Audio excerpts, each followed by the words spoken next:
At the end of it all, we are still going back to a peaceless society, unpeaceful society. So what are we going to do? Why the discussion? Why are we saying First Ladies, women becoming? What can we do in order to ensure that International Peace Day gives us what is expected, what we expect from it? That is why we are having this every year on September 21 to bring women thoughts into focus on this particular issue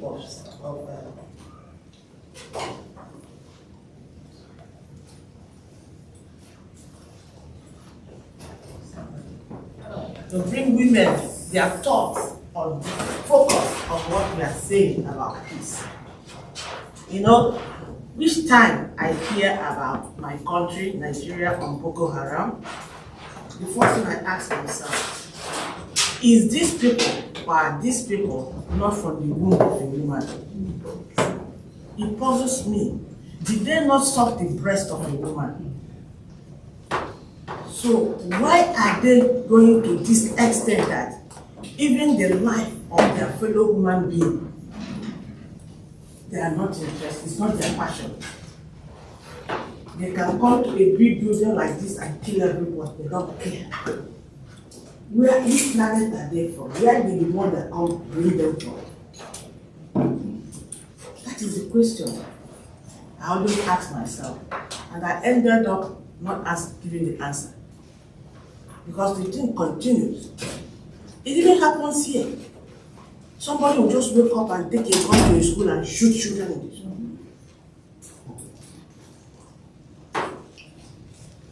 Think about wars across the world. Who started that war? Is that man who started that war, or woman not from the womb of the woman? That is why we are saying women becoming. Let us become what actually we are supposed to be. What we are really supposed to be. Because without that, we can never achieve a peaceful society. Without the role of women, it will be difficult to achieve a peaceful society. Because all the men want is that if there is war, let's war. They don't care the outcome. If I die, let me die. You see, even the young ones, they just say, let's do war, let it happen.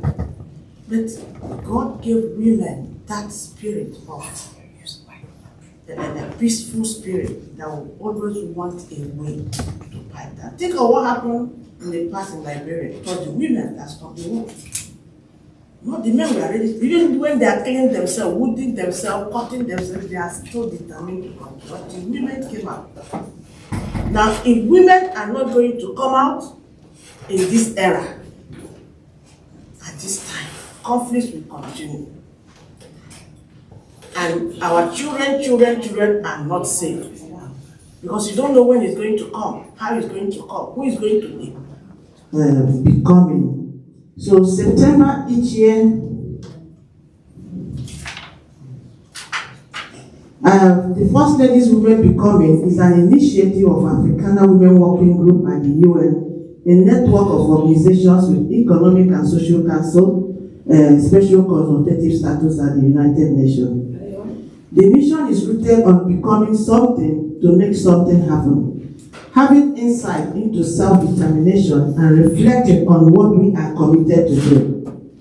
It's gender-sensitive but admonishes the integration of men, girls, and youth in striving to make life and situation of women better.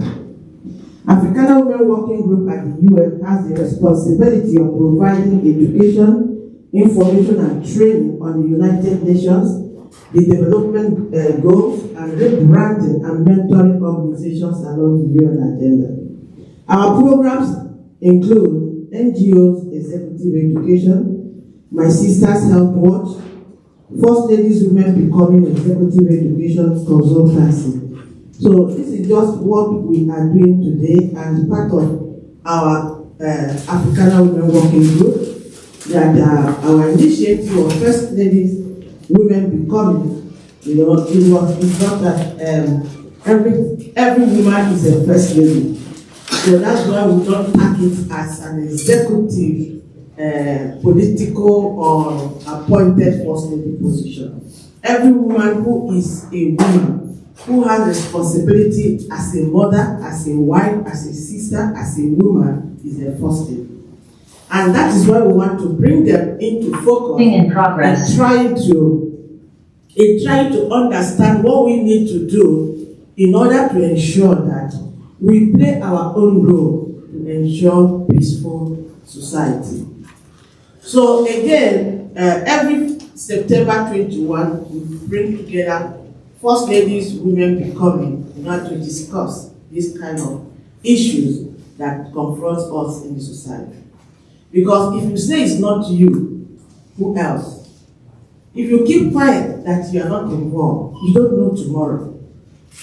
That child that you think is safe, you don't know what happened.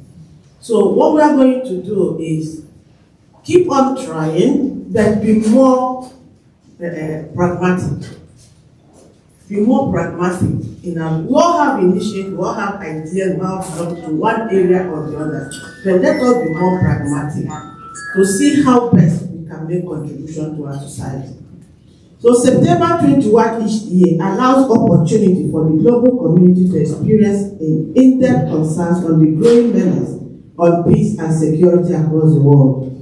Government, United Nations communities, civil societies, and working groups of peace, security, and women, faith-based organizations commit to policies and resolutions that will harness the horrific conflict situation, giving way to solutions expected to be fulfilled.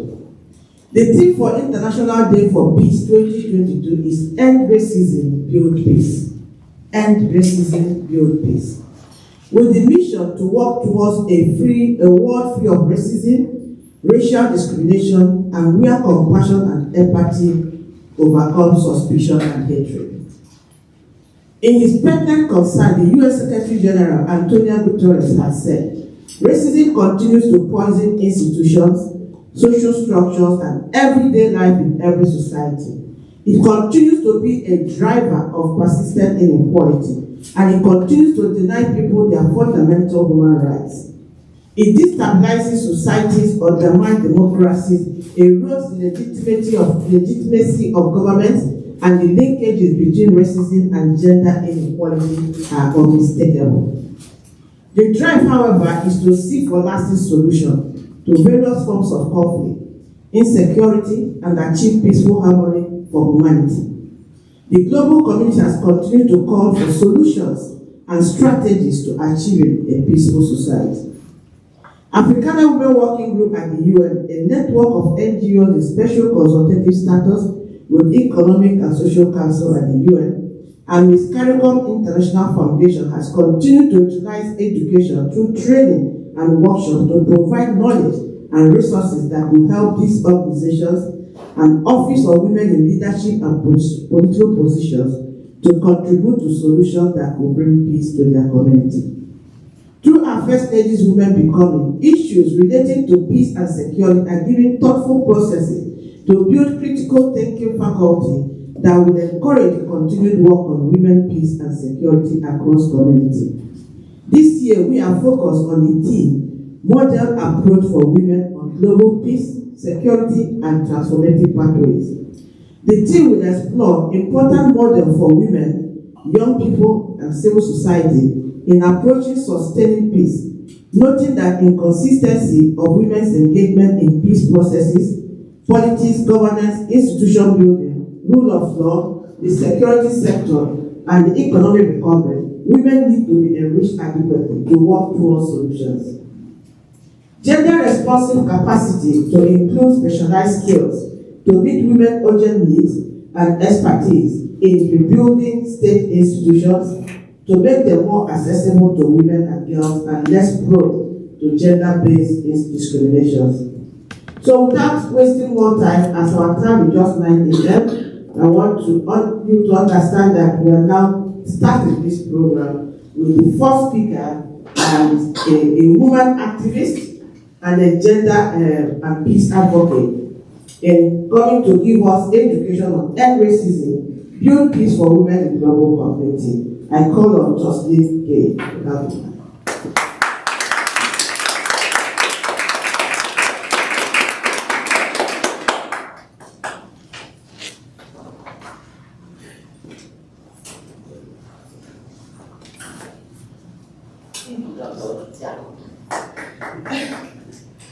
I didn't come here to teach you anything. I don't have any 5 years old in here. So you've lived, you've experienced, and this is a give and take. So I say honor and respect to Dr. Okika and Dr. Sanchez. She's down out there, okay. And thank them for their gracious welcome. And I also thank Mr. Harry Fouché, who invited me to be in his stead because he lives in Chicago. Unfortunately, he couldn't make it today. And he was the ex-consul of the government of Palestine, and he asked me to represent him. And I also thank you, because this is a very difficult subject instead of fair racism. The tool that is used to keep division in a paternalistic society ruled by toxic economic and political system, and that will never bring peace. So peace, what is peace?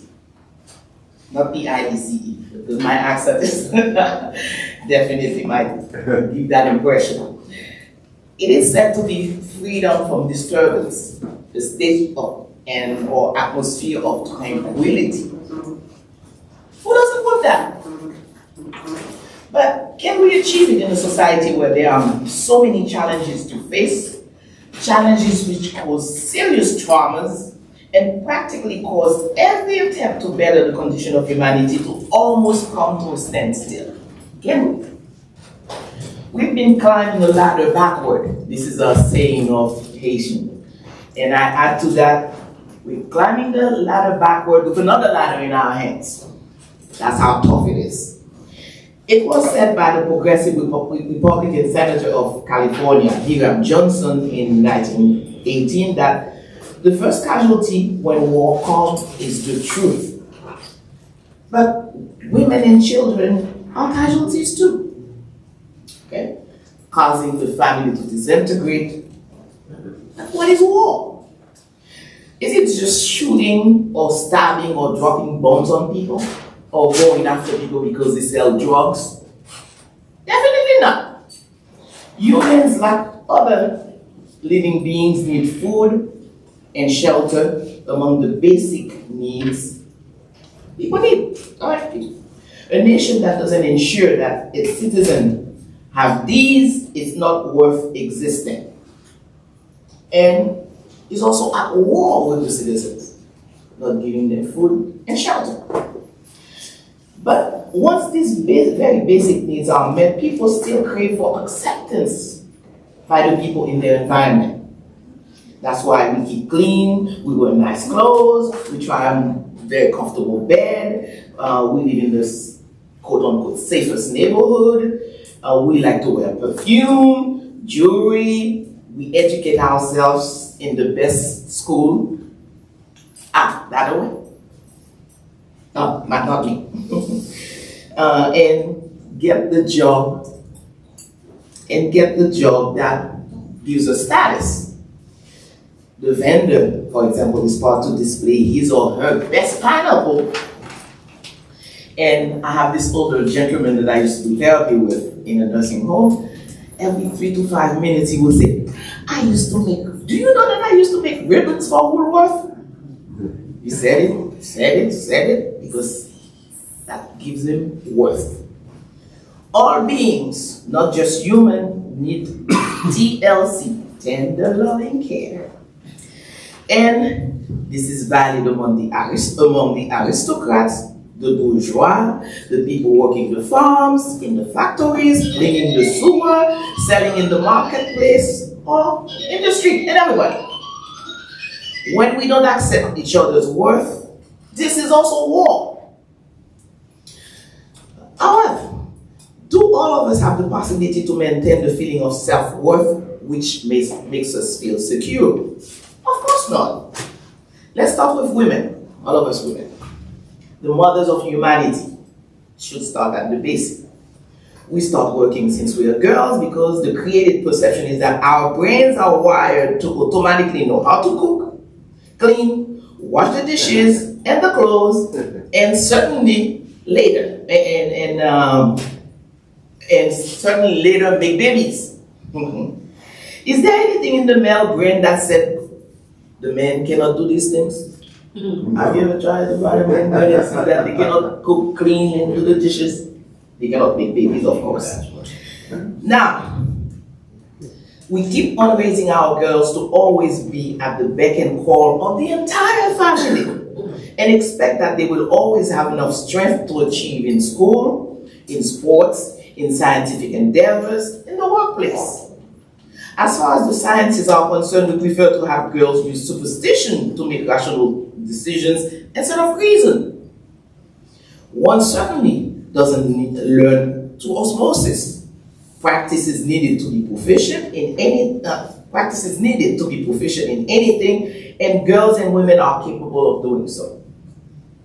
At this point in history, women no longer have anything to prove to the society that they're capable of doing anything men can do. Do we? Do we have to prove? No. Not anything to prove. However, the society, making a sacrament of misogyny, still denies women their due place among institutional leaderships. Yes, many women have not waited for permission from their lords and masters to achieve the dream of being mistresses of their own destiny. But they are still too few among the masses of women and girls who are still horribly exploited, too often by other women. There enters racism. Ooh, that beautiful word that I call organic stupidity disorder. Another tool created to bring more confusion in the already crowded field of inequality. There is unfortunately no medications for this condition. Okay? It started with a human deciding that humanity is divided in races, not beings that have millions of varieties, and I'm looking at all the varieties here, and like birds, roses, butterflies, fruits, like this beautiful tree of fruits here, a whole variety of fruits, among other things. The elephant of Africa does not quarrel with the African of Asia. Have you ever seen them quarreling? Nah. But why do we quarrel with each other over height, size, skin color, Recording in progress. hair texture, eye color, nose size, butt size, etc.? Instead of admiring the beautiful tapestry we make with our differences. This state of affair is well maintained and reinforced daily, which causes us to refrain from organizing or combat the enemies who exploit all of us. We certainly were not born with this stupidity in our brains. It was put there through the institutions of control, the state, some schools, some churches, synagogues, temples, and multiple places of religious gatherings, reactionary media, and just plain business and social places where people gather for hair care, car care, games, and parties. The world at last count has 195 countries. At least while I was asleep last night. I don't know. Is there any one? Is there any country? You never know. While I was asleep last night, somebody might have a strife and create a new country. The other two, there are only 193 which are members of the United Nations. Why? Because the other two, the Holy See, which is related to the Vatican, and Palestine, not because the Holy See, I guess the Holy See think that they're too big to be among us, and Palestine, unfortunately, has been rejected all the time, and they're humans. By the way, do you know that Mexico, they removed it from North America? It's only Canada and the US now, not Mexico anymore. I was shocked.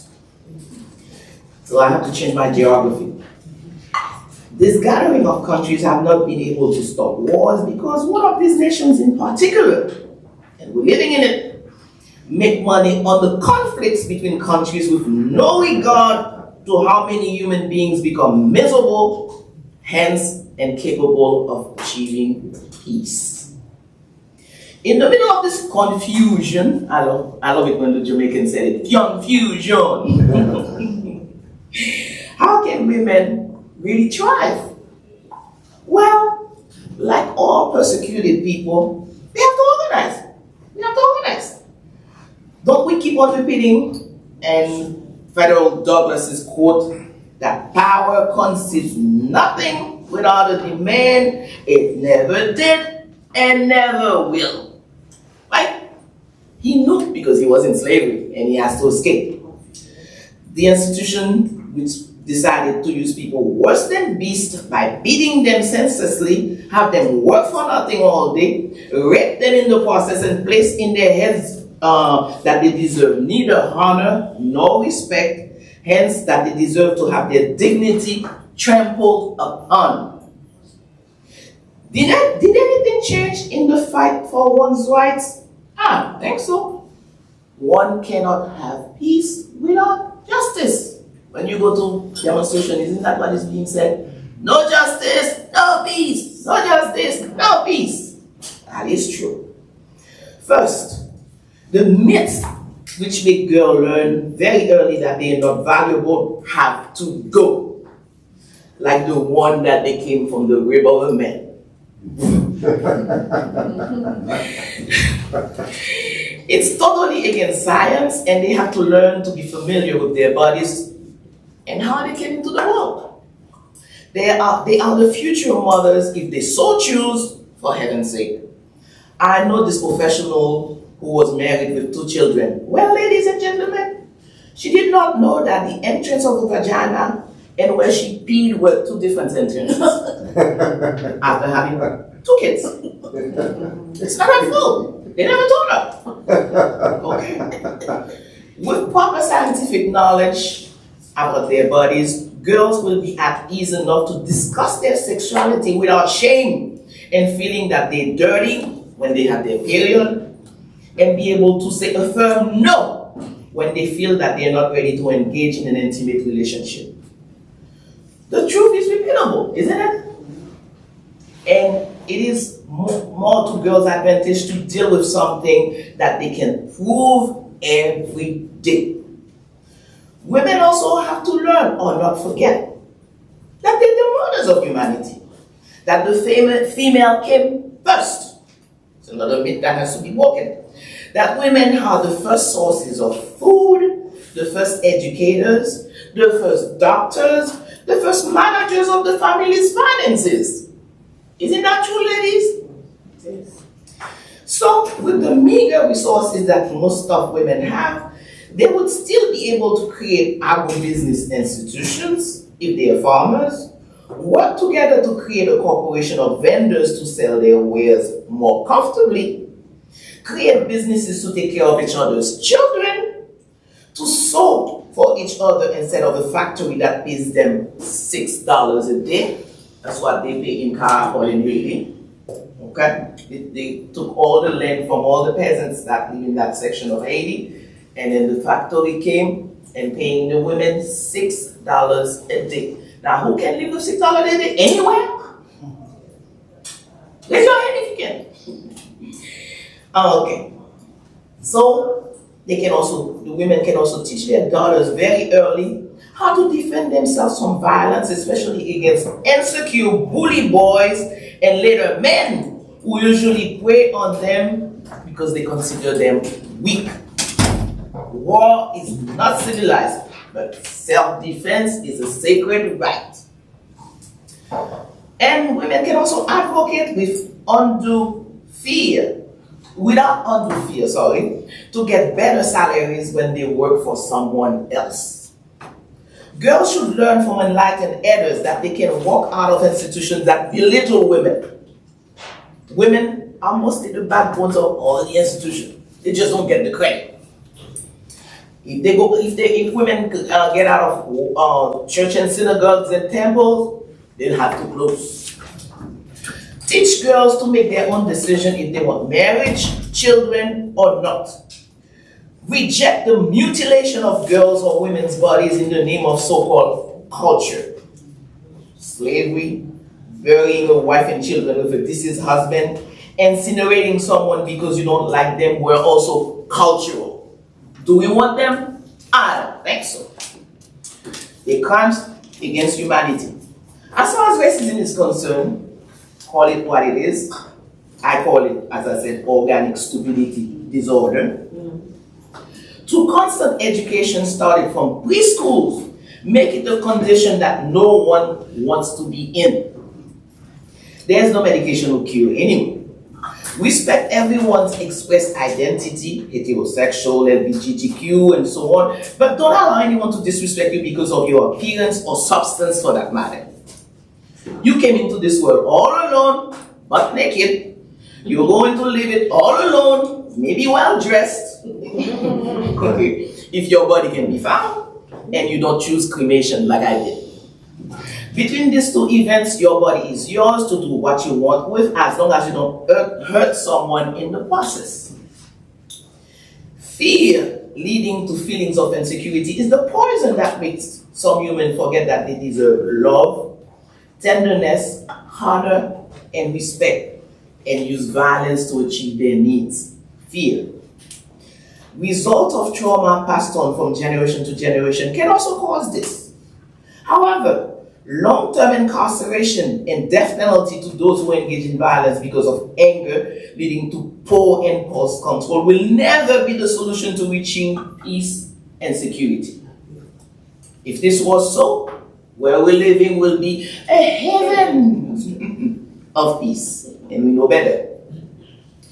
With all the material goods a lot of people own in this country, they are still insecure enough to want more than that they need, to be depressed and engage in self-destructive behavior like drinking and smoking, toxic drugs, alcohol, gamble on anything to feel relevant, or sometimes because of their despairs, they gamble because they need some money to pay their rent.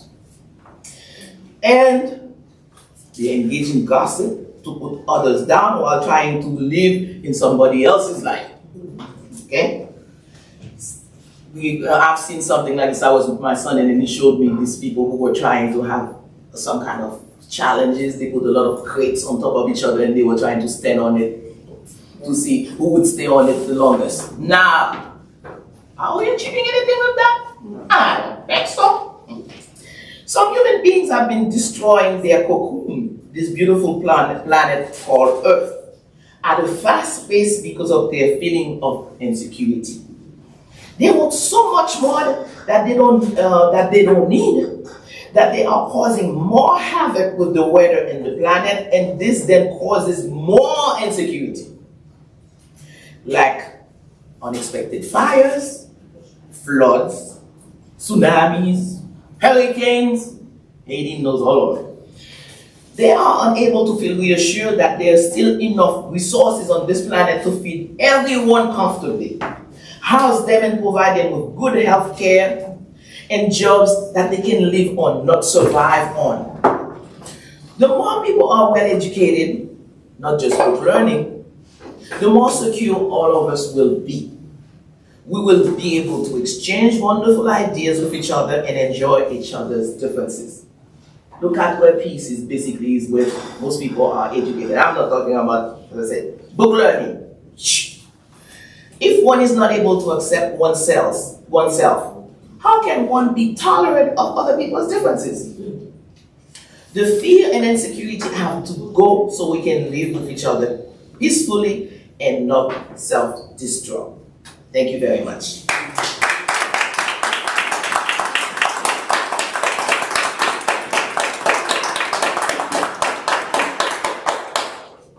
Okay. Any comment? I want need to continue because our internet is messing up. Thank you, thank you.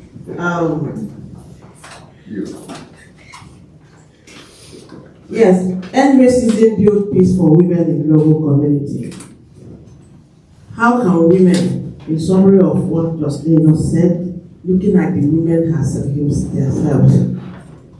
your beauty, your personality, your dressing, your interpersonal relations, how can it help to end racism and build peace? I think that's what the summary of. We'll call her in now. We'll call her in now. 3 minutes. So that's the summary of what she's looking at. If we need to end racism and build peace, what is our role? Do we take our beauty more than what is happening in the society? Do we use what we have as first ladies, as women, as mothers? Do we use what we have in us to work for peace in the society and in the community? I know most of the time there is this tag on women. I don't know about here, but in Africa, one of the things that women likes to talk too much. Women gossip, women do that, women, you don't share, the husband will say, don't share your secret with your wife because you will not keep it as a secret.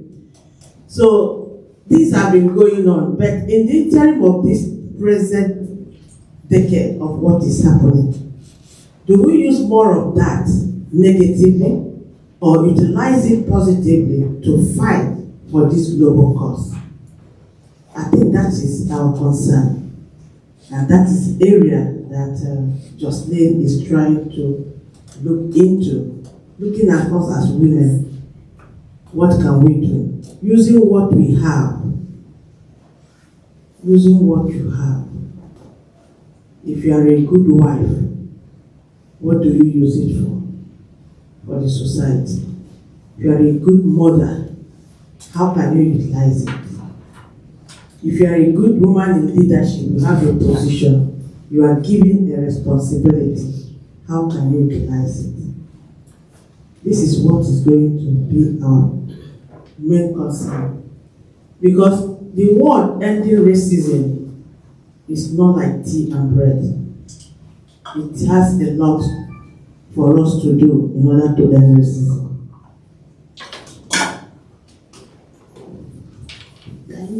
Hold on, we're trying to get her in. We're trying to get her in. Hold on. Yes, thank you.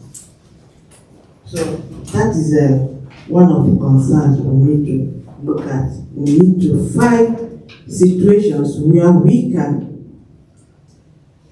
look at what God has given us to come out with some ideas that can help us to end racism and build peace. Ending racism is more to what we are thinking of right now. Ending racism is more than what the society is telling us. The UN likes to talk too much, speaking grammar, talking. The one thing I know with the various presentations of the UN is that it gives you the wider scope for you to know what to do locally.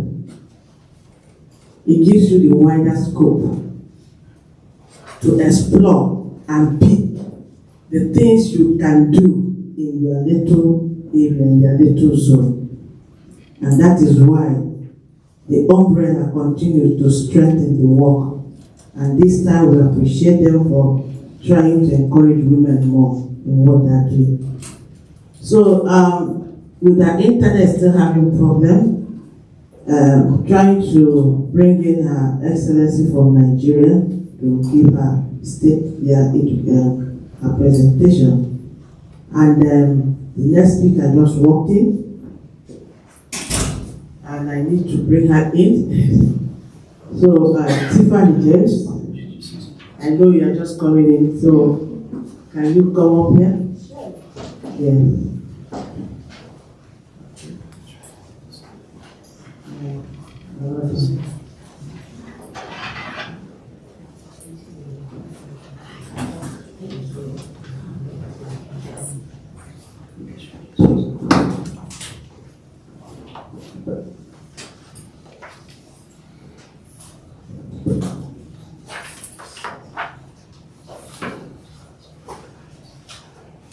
Thank you. And thank you all to the esteemed women who are here in this room today. It's a pleasure to be with you all today. I am Tiffany James, and I am the CEO and founder of Justice James Consulting, where we are a social impact community and a social impact company as well. We like to call our company a community. So, well, children, where there's so much racket, there must be something out the killer. I think it's just the Negroes of the South and the women of the North all talking about rights. Them white men will be in the fix pretty soon. But what's all this here talking about? That man over there said that women need to be helped into carriages, lift over ditches, and have the best place everywhere. But no man ever helped me into carriages and over mud puddles or give me any best place. And ain't I a woman? Look at me. Look at my arms. I have plowed and planted and gathered into barns, and no man can head me. And ain't I a woman? I can work as much and eat as much as a man when I can get it, and bear the lash as well. And ain't I a woman? I done born 13 children and see the most all of them sold out to slavery. And when I cried down my mother's grief, none but Jesus heard me. And ain't I a woman? Then they talk about this thing in the head. What's that they call it? That's right, intellect. Well, what's that got to do with women's rights or Negroes' rights? If my cup don't hold but a pint and yours hold a quart, wouldn't you be mean not to give me my little half measure full? That man in the back said that women can't have as much rights as a man. Well, where did your Christ come from? Where did your Christ come from? From God and a woman? Man had nothing to do with him. If the first woman God ever made was strong enough to turn this world upside down, then we women together ought to be able to turn it right side up again. Yes. And now they're asking to do it. And the man better let him oblige you from hearing me. But I'm old sojourner and I got nothing more to say. This, thank you. This is a famous version of the speech Ain't I a Woman, given by an African-American abolitionist and former enslaved person, Sojourner Truth, in Akron, Ohio, at the 1851 Women's Rights Convention. Now, I hope that speech didn't make you uncomfortable, but we're here to do the uncomfortable work. Yes. Madam Sojourner Truth was a woman of courage during a time where African-American women were seen, treated, and legislated as property. She, just like you, dared to live her truth so that communities can live in peace. Women like Sojourner Truth helped me to live my truth. Had I not lived my truth, I would not be here before you today. I have been performing this speech since I was 15 years old, and I feel inspired and empowered every time I perform it. However, I did not realize until I got older that, unfortunately, her speech still rings true today. She is essentially saying that women can do the same thing as men, and that women are treated better than, there are some women treated better than others depending on their skin color and economic status. You see, the words are different, but the reality is the same. Fortunately, we have Security Council Resolution 1325 and CEDAW, the Convention on Elimination of All Forms of Discrimination Against Women, has as standards to protect women and girls throughout the world.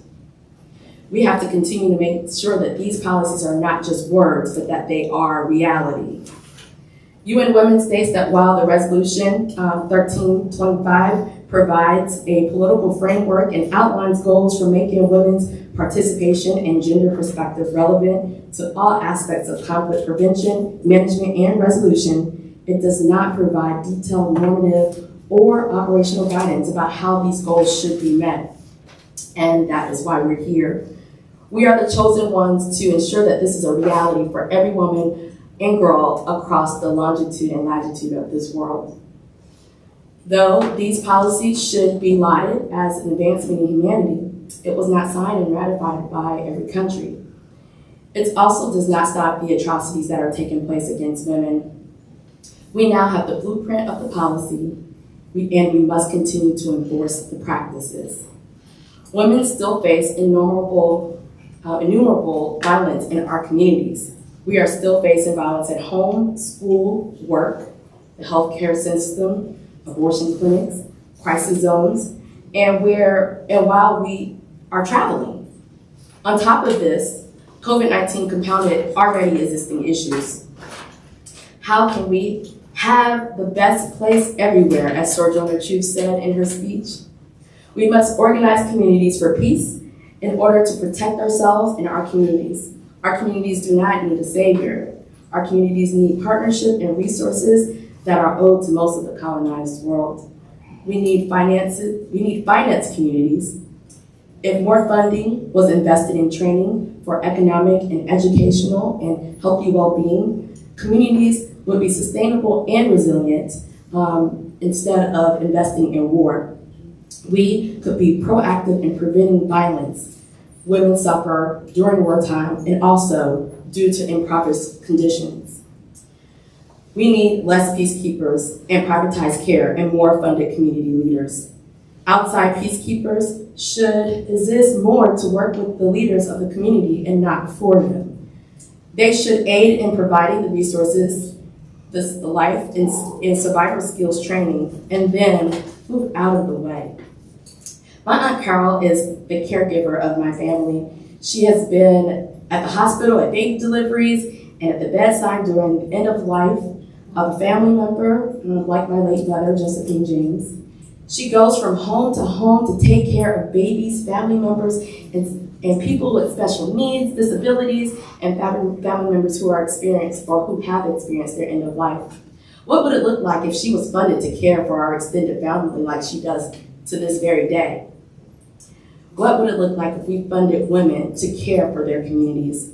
What would it look like to pay women for what they're already doing and to provide them with resources they need, the resources they need that will create a more safe, caring, and trusting community? We will be able to rely less on the police if peacekeepers are the people. There will be less punishment and more protection. I quote Sanam Noraji Underneath when she said, "The top-down approach does not come down, the trickle-down approach does not trickle down. We have to build community structures."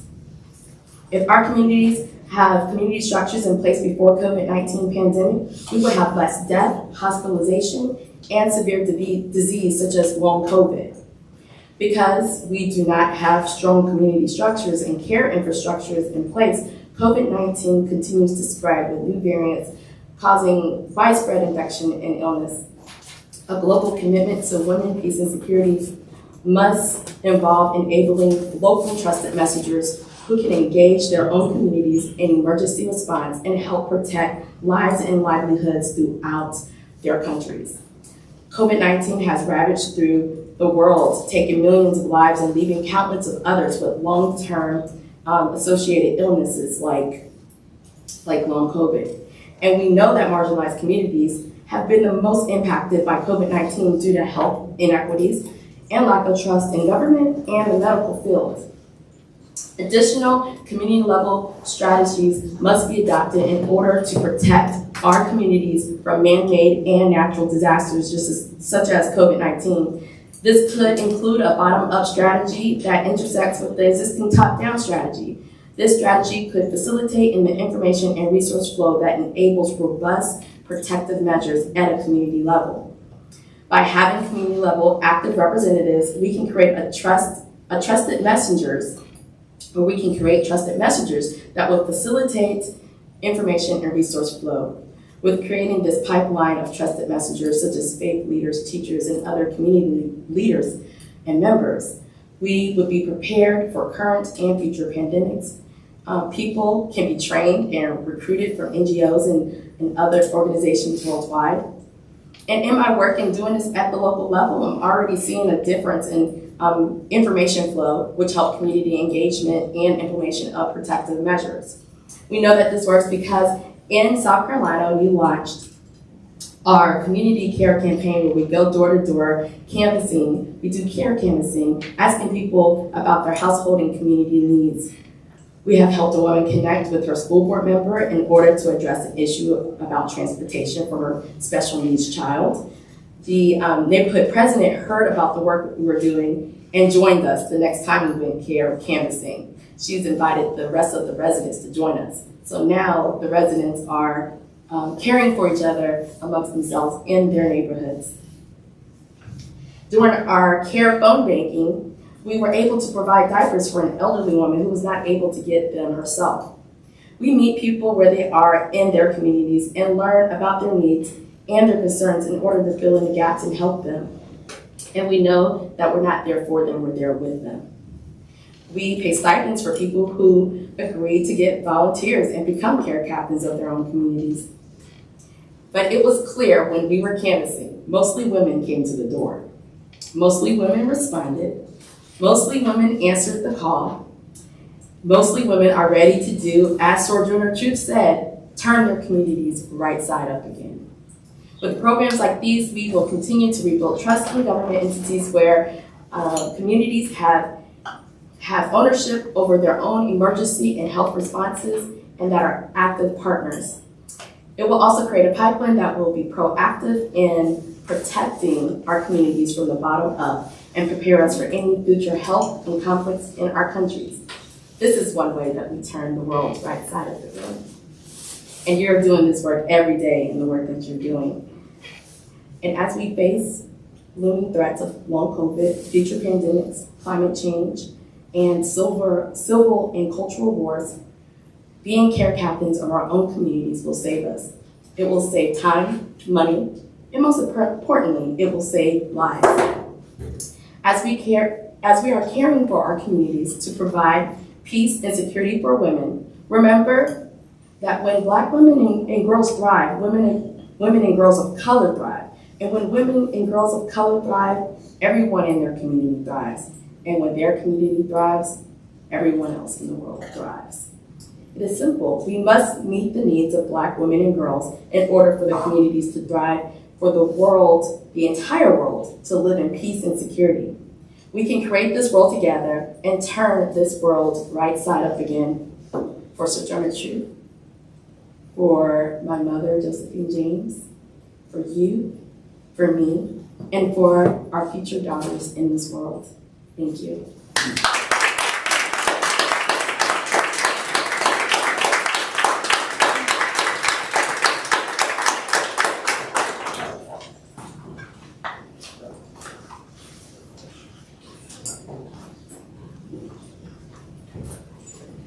Oh my God. Thank you, Tiffany, for your presentation on model approach on transformative pathway strategies to address women, peace, and security in community. She just arrived from, I think, North Carolina this morning for this presentation. So we thank you for that presence. We are still having challenges in bringing in the First Lady of Borno State, Nigeria, to Zoom. But before we do that, can I have Grano? Please come and make your presentation.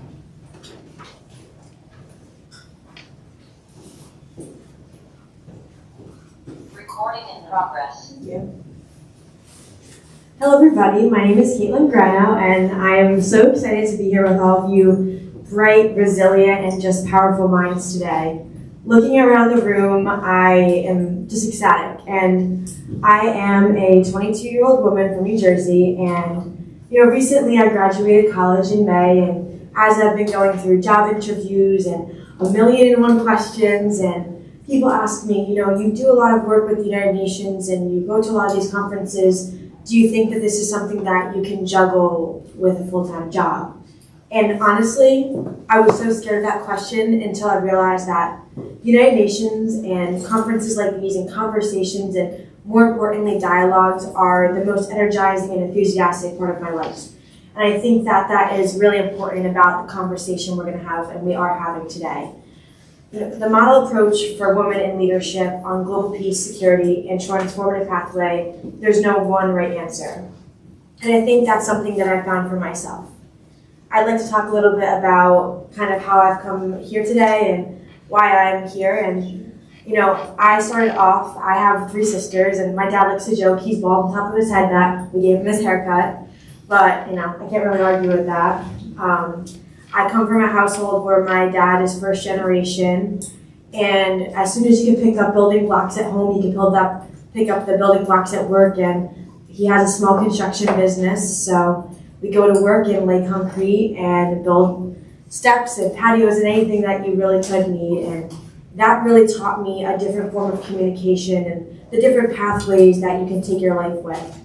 And going in and working with people that were triple my age, going in working since I was 5 years old, working with men that spoke a different language than myself, learning how to speak Spanish and taking the opportunities that presented myself, learning how to face clients with my father that they don't want to see a little girl coming up and saying, "Hi, my name is Caitlin. It's so great to meet you. We're going to be doing this in your house today.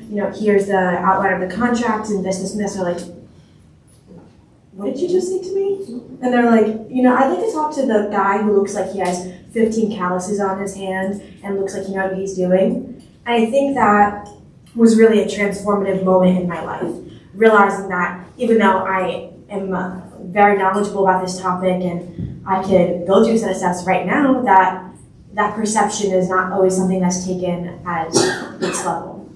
And going forward, moving in my education pathway, I was someone who loved learning and reading textbooks. I heard about the United Nations and, oh my God, that's so cool. How can I get involved? And I was given a great opportunity to earn a scholarship to my high school where I met one of my mentors, George Anthony, who taught me the lessons of conflict resolution, mediation, negotiation, and transformation. And really that was the turning point of my entire life. I am so grateful to have mentors like Hezekiah Gabriel and Mr. George Anthony to teach me how to have skills like active listening and rewiring your brain. And those are really the 3 points that I want to keen in on today. Really active listening as a crucial and base level skill that's conducive to transformative and peaceful pathways. Recognizing the importance of you versus I language as an active listening tool. Really recognizing needs versus wants. Moving forward with rewiring your brain to control an encounter and become focused, assertive, and resourceful. And recognizing that that is a slow, steady path that allows you to see issues in a new light and highlighting differences in a way that leads to a discussion rather than a disagreement. And thirdly, seeing the impact and importance of continued exposure to diversity, equity, and inclusion, to new experiences that allow you to know your colleagues, know the type of person that you're going to encounter before you encounter them, to gain control over situation, making sure that your brain kind of works like a GPS, and making sure that you know where you're going, taking control of the situation and acting instead of reacting. And some of the key acronyms that I like to focus on are FAR, which I just mentioned, focus, assertive, and resourceful, and KYC, know your colleague, have allowed me to do that. As somebody who is just beginning to navigate, the real working world and who has begun to move their way from more of an academic view, and this has been really helpful. And it's important for myself to recognize that, even when you I have 3 sisters, like I mentioned, sometimes your sister takes your shirt and she wants to cut it into a crop top, and you think that's the most horrible thing that's going on in the world right now. And it's most definitely not, but really honing in and taking that fight or flight sense out of the situation and not necessarily taking the emotion out of it, but taking the emotionality out of it, making sure that you're able to control the situation. And moving forward, I think an important area to talk about is having fear not let you stand in your way, but letting it drive key success factors and honoring differences and celebrating everyone who comes to the table. Instead of letting these challenges drive your fear, let them drive goals and key success factors. Allowing these challenges to become movable and broken into pieces so you can see them in stages and where resolution is in sight. Creating paths for yourself that lead to better outcomes and having that small success energize you and make you ecstatic to go back to work. And like I mentioned before, anybody can take an exciting experience and say, oh my God, this is a great opportunity and I did a really great job today, but it's a really difficult task to take a difficult topic like we've talked about today, racism and crucial topics that like poverty and all the other crucial issues that are going on in the world today and come out on the better side of it. And I think that's something that is really important to discuss because conflict, while very terrible, can lead to so many different insights and resolutions. And realizing the importance of allowing ourselves to understand the situation and taking a step back is also extremely important in our capacity to do so. Allowing yourself to also give help to others is important as you energize yourself and allowing yourself to be your true self. We talked about speaking your truth today, and I think that's extremely important. It allows you to create a sense of community, especially for marginalized groups who don't have access to these educational opportunities. Myself, I went to public school for 8 years of my life, and I was only given this opportunity as I was able to earn a scholarship, and I am grateful for that every day. And other people aren't given the opportunity, and that's something that I wanted to pass on myself. And in doing so, I was able to create the educational toolkit, which gives educational opportunities to people in third world, developing countries, and urban areas. Basically, we realized that a lot of times, specifically women, I saw a speech from Malala a few years ago and her terrible story that created such triumph in her area and women across the world and sparked educational opportunities for women everywhere. That, girls can love to learn and they might not even know that they love the gift of learning, but just to get the educational tool to them is a task in itself. So we created like a pizza box that put pencils and calculators and just even notebooks and textbooks in it to get them safely to these women so that they're not bombarded when they're trying to get their books. As something as simple as you get an Amazon delivery at your house, you take that for granted. And that's something that we wanted to try to combat. And we also created an online platform that we asked teachers from around the world to submit their lesson plans from grades K through 12 to give people the opportunity to access educational tools.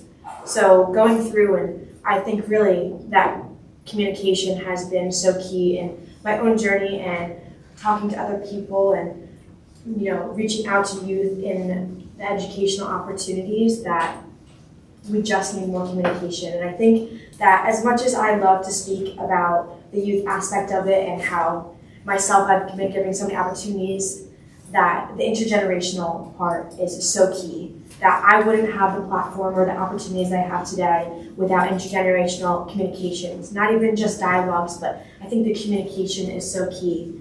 That wisdom has no year, and you cannot measure anybody's intellect based on how old they are.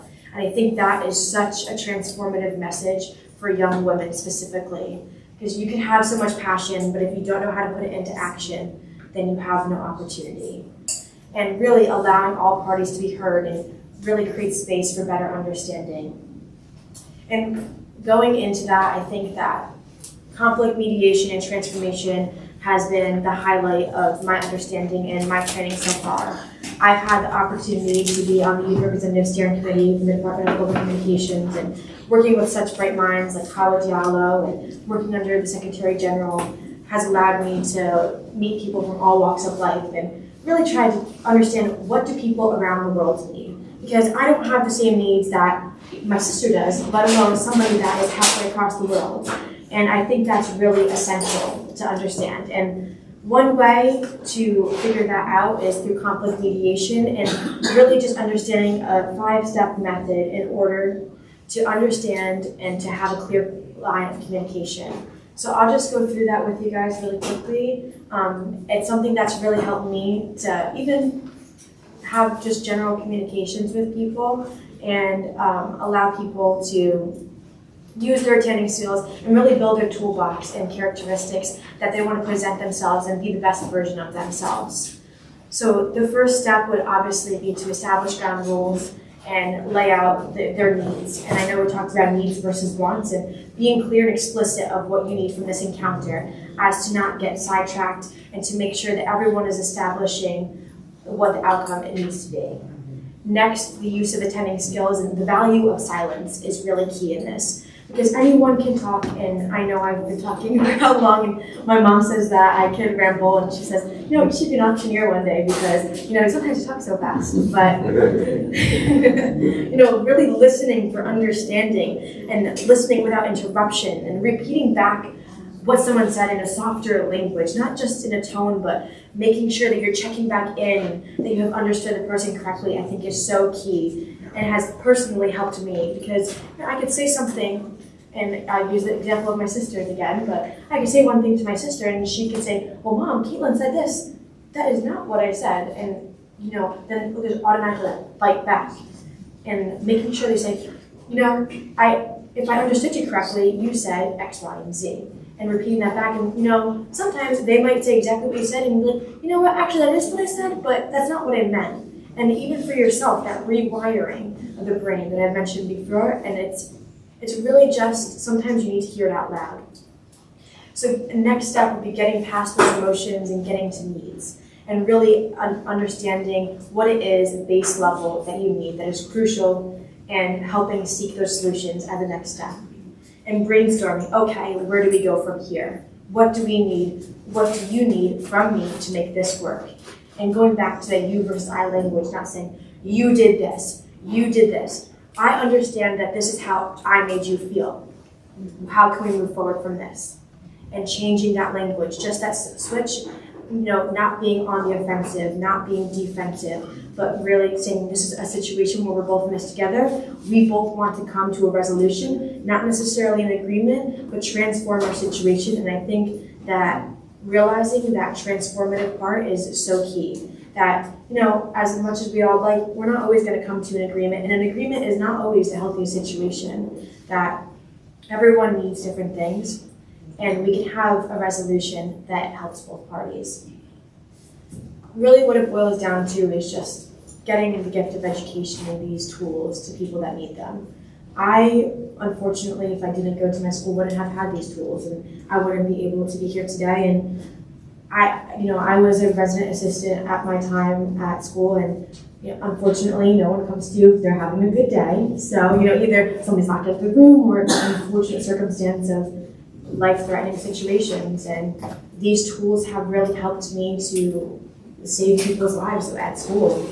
And it's something that you could take with you in each aspect and every walk of life. And I think really what I've learned is that just striving to create a living, learning environment in each place that we touch is so important. And always learning and living, no matter what we're doing, or where we are going, or who we're with, is so key. And opening our hearts so nobody has to leave.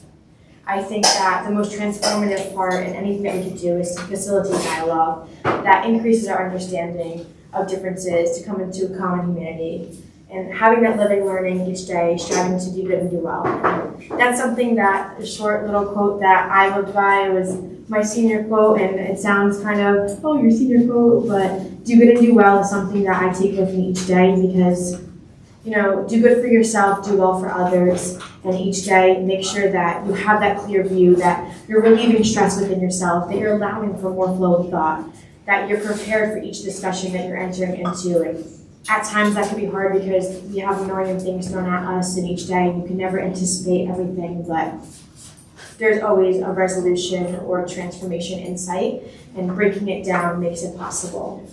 And I think really the intergenerational part is so key, just because no matter who you're with, there's always something to learn, and that's something that has really impacted my life so greatly. And I just think that women are so powerful, and we have so much to say. Why would we not share with each other? So that's what I have to say for you all today. I hope you enjoyed it, and I'm excited to meet you all.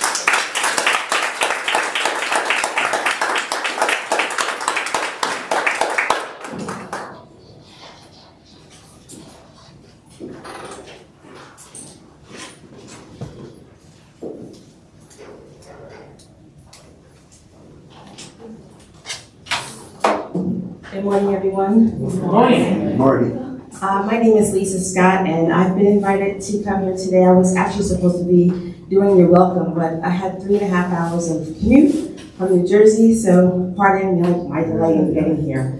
I'd like to say again, welcome everybody to such a phenomenal event that Dr. Ada has put together. And I'd just like to first give Dr. Ada a round of applause for all of her work and her true dedication and commitment to change. It gives me goosebumps as I stand up here and listen to all of the dynamic women that have spoken, and I'm sure that I missed plenty that came before me. But I wanted to say the one thing that stood out to me, and that has always stood out to me in these types of conferences, are the people who are leading them, and the dedication that they have to change. And they've invited this group, and you're not just chosen just because, you're chosen here to come here today because you are also leaders and making major changes in your communities. And so I challenge everybody to just continue to do exactly what they've been doing to be impactful. I noticed that most of the women that were speaking, they were speaking about their personal experiences. And I think sometimes as women, we hide behind what our personal experiences have been out of fear of being judged. However, what I have learned is that when you share your experiences with other people, it helps them to overcome obstacles that you have had challenges overcoming. And it is the most powerful tool that we have as people, to not hide behind our experiences, to show them, to talk about them, to have conferences to discuss them, to use these platforms to be able to talk about the things that we've gone through to achieve the different levels of successes in our life. So I would encourage everyone to continue to support these type of events. I know Dr. Ada and I actually hosted one of the last events here in New York back March 2020, I think, right before New York shut down. And it was a ghost town. Like, we literally was getting kicked out and probably saw maybe 1 or 2 people on the entire streets of New York. Today was quite different. So I say, you all are heroes and sheroes to be able to navigate, to be here today and to make it through all of the chaos that is happening. But we know part of the reason that it's happening is because the UN is having their Global Peace Week. And so that's very powerful. I was actually talking to my husband on the way here. It's so incredible to be called on or to be present and a part of the United Nations on any level. Because some of us, I believe, growing up, you never could even imagine having been called out to be present or to be a part of such a phenomenal organization like the United Nations. So I say congratulations to you all, for being welcomed here. And I challenge you all to share your stories with younger people. Share them even with older people, because you don't know who it is that you're going to be able to impact in such a positive way. So again, thank you very much, and thank you, Dr. Ada, again, for the invitation. I appreciate it, and I look forward to seeing you all again at another conference. Hopefully, they have had an opportunity to get the next speaker. English, a lot of vocabulary, a lot of ideas, a lot of interventions strategically displayed. And then we are looking at transformative pathway on women, peace and security. I'm sure we all know about the UN Security Council 1325 on women, peace and security, one path. We all know about SDG 16. And since 2001 or so, we've been talking about this UN Day for Peace. So let us do a little bit of interaction. Share your views on what do you think, so that we'll bring our minds back. We have comments, suggestions so far before we go to the next section.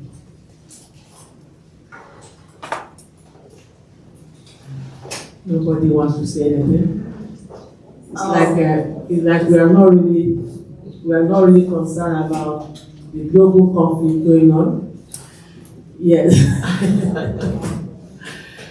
When you said, when you started, you said that, you listed all the pathologies that we've been dealing with, and plenty of them. Yeah. And you said that, why are we having a day for peace? Yes. Well, if your mother have a stroke, she has a stroke, and then she's in a wheelchair, she's still valuable. Exactly. She's just sitting in a wheelchair. Exactly. So you still celebrate her. Exactly. So the fact that we don't have peace doesn't mean that we cannot celebrate peace. So we should. That's it. And that's what they say we should continue to do to observe the day, right? Correct. And my concern is, yes, my I dear. think also it needs to be an expansion of who we are and how we show up. So one of the things that I began to do inside of my workshops and working amongst my teams is to have each person share who they are and what they do, because there's a difference. And we have to create a value point. If there's no value created, then there's not going to be change. That's a good point. These little catalysts for change have to occur. And so as we come together sometimes, even sometimes we do have a system, we have talkers and speeches, but sometimes we have to take a moment and break down inside of our sessions like this and have interactions. Be able to look at one another, look to your left, look to your right, look who's sitting beside you. Breathe. Taking everybody's essence, not just what they do. It's not business as usual. Yes. Agree with Well you. said. You know, No more business as usual. yes. Yes. Yes. Ambassador, yes. Good morning, everyone. Also, I agree with what was just said, and also to just appreciating and identifying with those difficult conversations, right? Difficult conversations require difficult hearing, right? And then difficult exchange. So you have to be able to be uncomfortable to get comfortable. Like my sister said, Sojourner Truth. It was a woman who turned this world upside down. So us women have to be able to turn this world right back, right side up. So in order for us to do that, it's going to take some difficult exchange. We have to get uncomfortable in order for us to plow through, to get through the other side, for us to be comfortable. So just celebrating and just knowing, like, Dr. Ada gives us these moments to come out. Like my sister said, let us make a difference when we come here. This space is not just for us to sit in and smile in and wave at each other. Let us work in these spaces so that we can create the change that will propel us to the next level. Thank you. Honest exchange. Let us work to make a difference. So, how can we do this work? Do we carry on? To do this work of peace, do we carry gun? No. So what can we do? I think it's also an awareness, because every corner of the world, there's different issues. So we're not always aware of how this issue is affected, even though we can relate to it. So inside of, first of all, bringing the awareness now, we can catalog different things. And then sometimes in our exchanges, we can say, well, I've done this, this, and this. It's not quite the same, but there's a principle or a theme through there. And as we look at each other today, we can see that there's a thread. Whatever colors we're wearing, whatever clothing, whatever makeup, however we adhered our hearing or anything, there's a thread. Some of us are already uncomfortable. When I first came yesterday from the plane, I was in heels. I was uncomfortable. So it was inside of my uncomfortableness, I had to make myself be comfortable. So again, yes, it's a form of catalyst. We are on the tips of the spear. We are shooting arrows and piercing through spaces that were not designed for us.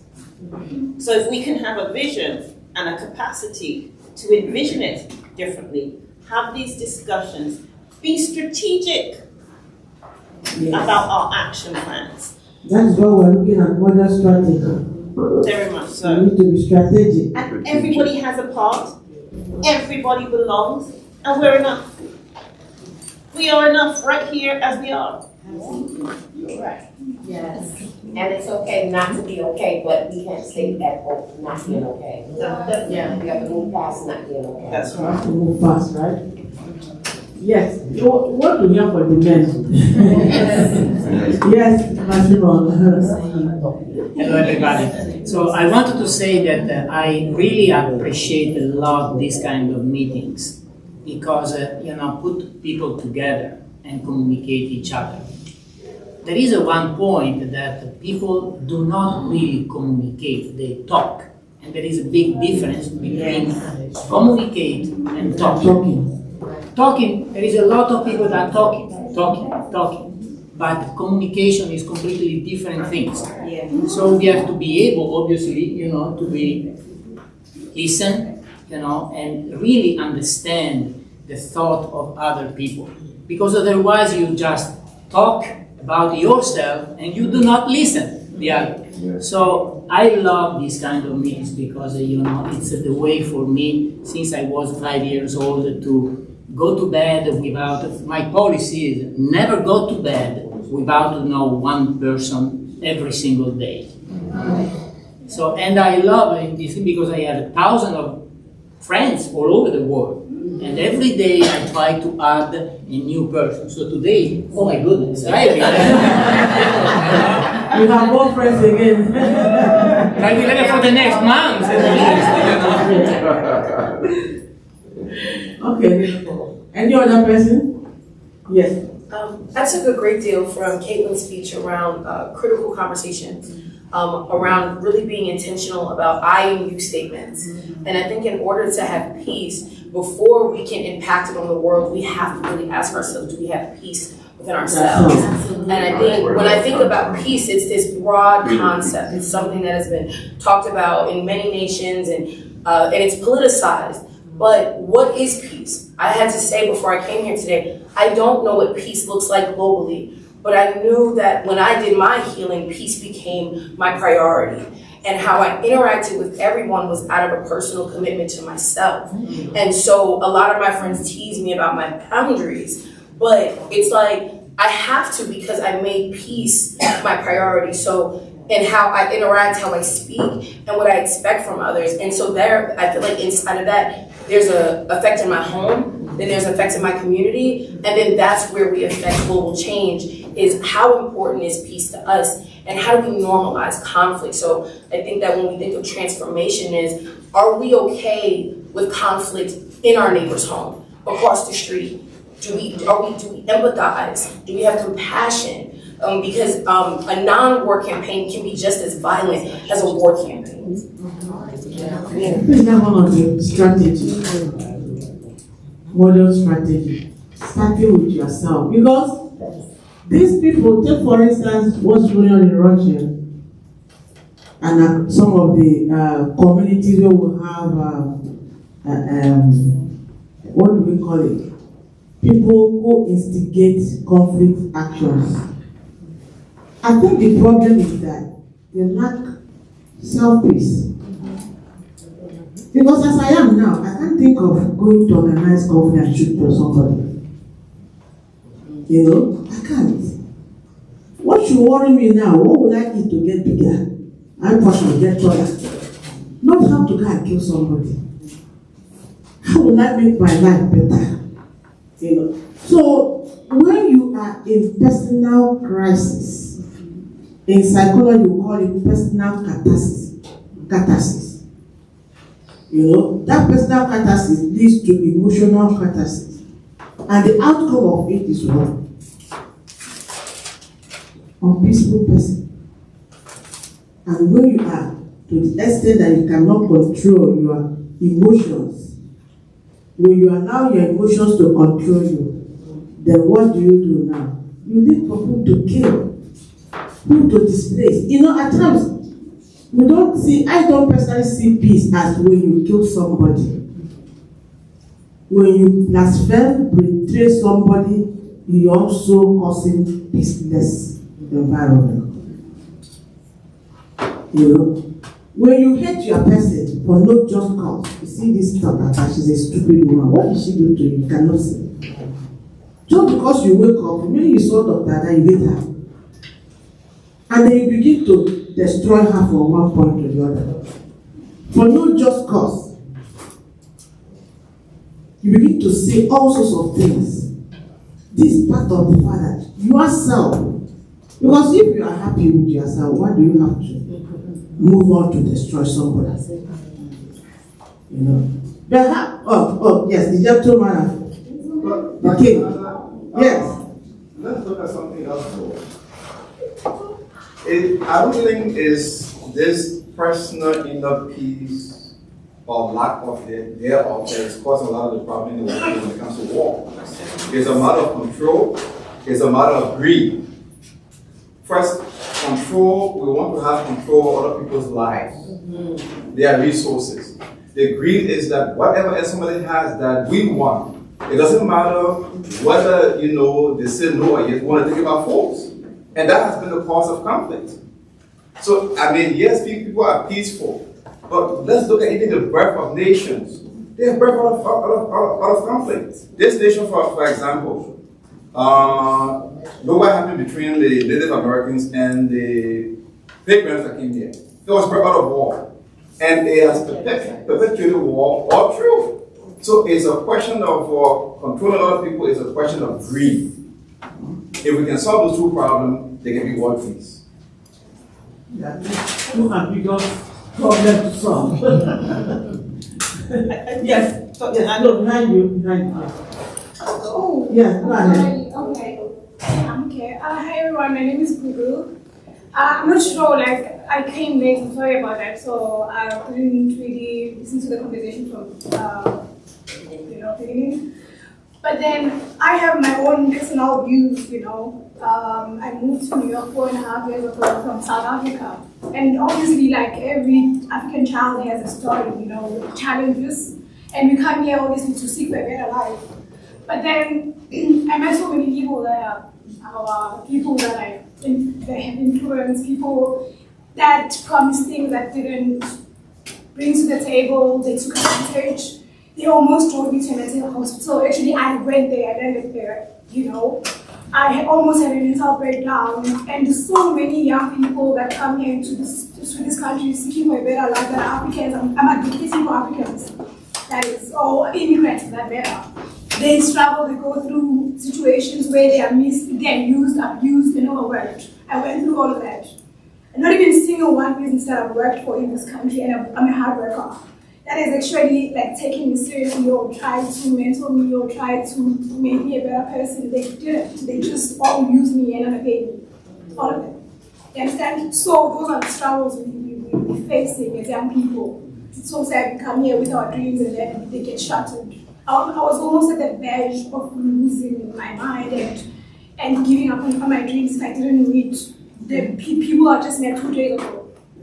You understand? Because I was depressed now, I'm a cook, I'm a dancer, I'm this, I'm that, but I was not even using my skills because so much is dead in me, inside me, and so many other people are struggling the same way I'm struggling.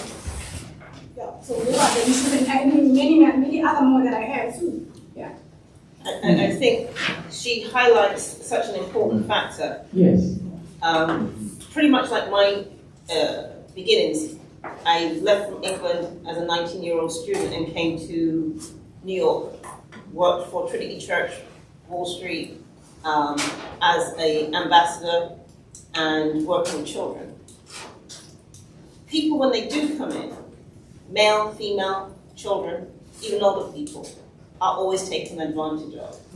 However, it's our jobs, those that have experienced it, know how to wear the t-shirt. When we are working in our teams, when we have any sphere of influence, it is to support and help that person identify who they are. If the person doesn't know who they are having a war within themselves first. So the war is within. It manifests itself out. That's true. And then it affects other wars. And you know what? I don't know any family in the world that I have traveled to that doesn't or have not experienced trauma.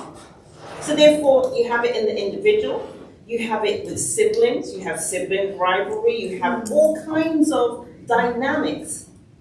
So we have to start small. We have to be the influence once our shifts. We've each had a paradigm shift within ourselves. We've all gone through transformation. So you have to be uncomfortable. You have to speak and let the other person know, hey, it wasn't all put together. This is just makeup. It's called makeup for a reason. What I was or what I looked like was broken. And we build. We're building teams, we're building communications, we're building strategies, but you have to build the individual. The individual then is able to also extend that same principle outside of them. Because the individual leads to continuity. Yeah, the individual is continuity. And if you don't build the individual, then we are sort of blocked along the way. And that is why conflicts arise out of frustration. So we need to build individual. Yes. Yeah, behind you first. Yes. I just want to say, what is your name? Google. So I just want to applaud you. And I think everyone in this room should applaud you. Exactly.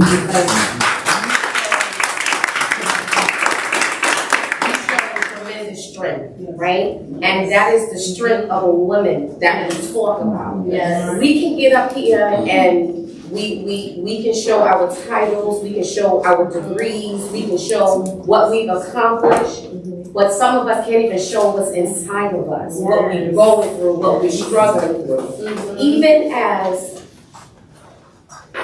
whoever it is that we came to present ourselves as today, we came here struggling with something. We came here battling with something. We left something that we got to go back to and battle, right? So just to applaud you for having the strength and to talk about starting these difficult conversations that we talked about. Because we can't start anywhere if we don't hear the stories of what we need to conquer, right? A lot of stuff is on paper. And we are, a lot of us, I'm not going to say all of us, but a lot of us process. You understand what I'm saying? And put protocols and we put it on paper and we can't see past the paper because the paper has no hurt. Right? So when we hear those stories, your story, and I'm so happy that you had the courage to share your story because guess what? Yes. You're bent, but you're not broken. That's right. And those bends help us to bend the corner on the adversity that we need to go through or and overcome. So never think of yourself that you went through something and you can't come back. Because what you went through, all you did was go around the corner. It's time for you to keep going until you bend another corner. And it might help someone else. That's Because now I'm trying to right. move through like about my experience. But that's bending another corner.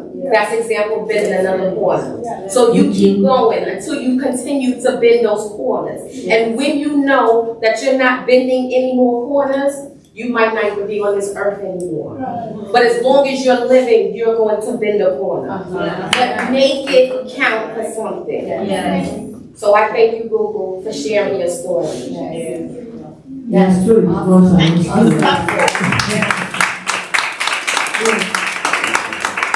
The story becomes an instrument to be used in overcoming conflicts. So don't throw away those stories because it's a good model that we need, especially for the younger generation. Thank you. Yes, Frank. So I just wanted to comment on what you were saying about Gugu, sorry. Thank you for standing in your truth. So I was talking about Sojourner Truth earlier today and how she stood in her truth. She was speaking out for women's rights back in 1851, right? During a time where Black women had no rights at all in this property. But just for you to stand up in your truth, it helps me to move forward and continue to stand in my truth as well. So I thank you for that.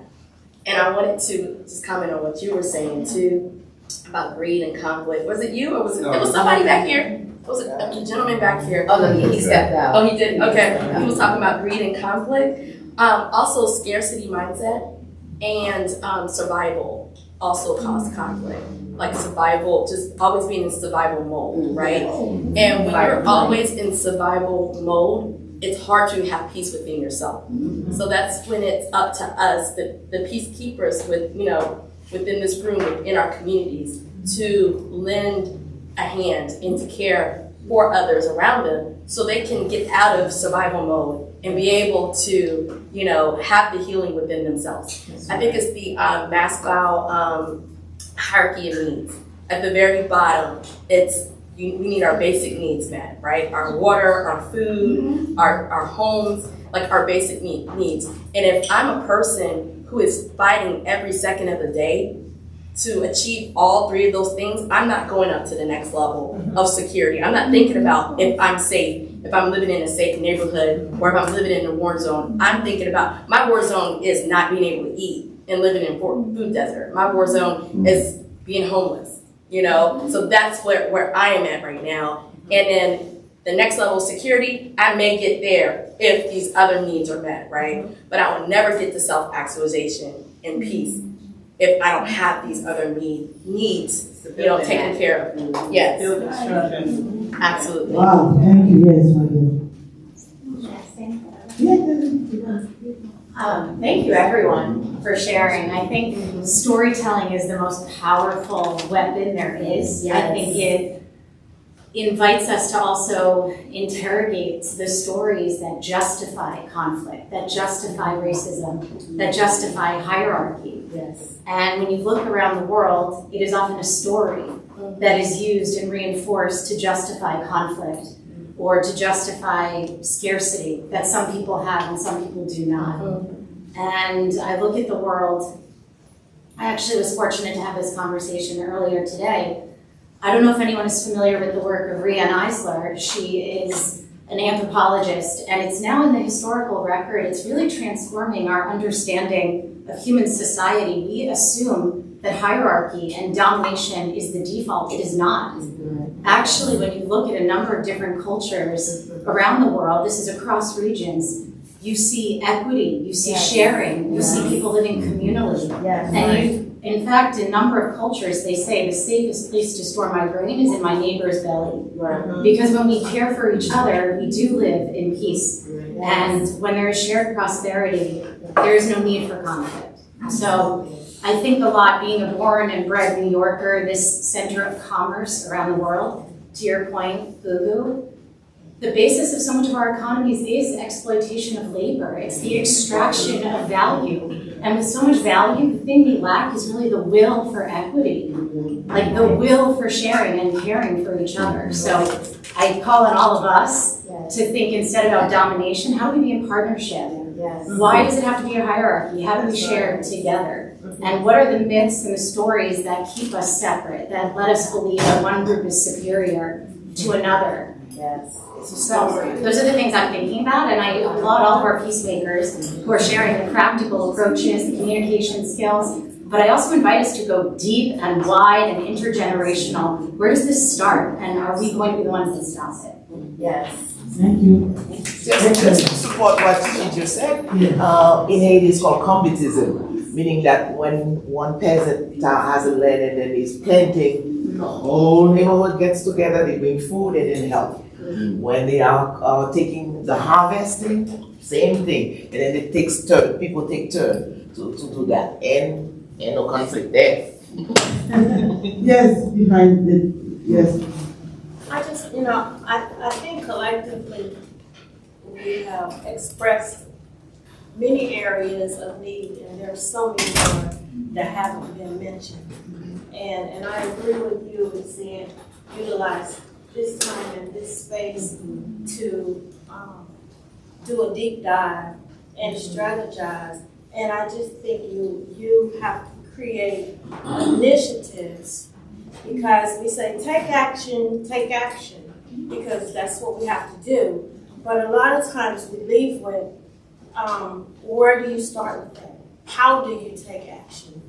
What's the most important? So I think setting some initiatives, defining what maybe some of the top priorities are, and maybe starting on the individual level, and simultaneously, wherever I am, whatever part of the world you are, whatever city you are from, simultaneously, maybe there is a monthly or a first quarter, second quarter, third quarter, fourth quarter task or initiative that everyone is engaging in at the same time to make a broad impact. Because you mentioned awareness and visibility, and I think that's important when it comes to taking action. You know, we sometimes need to know how to do it, where to start, because we all have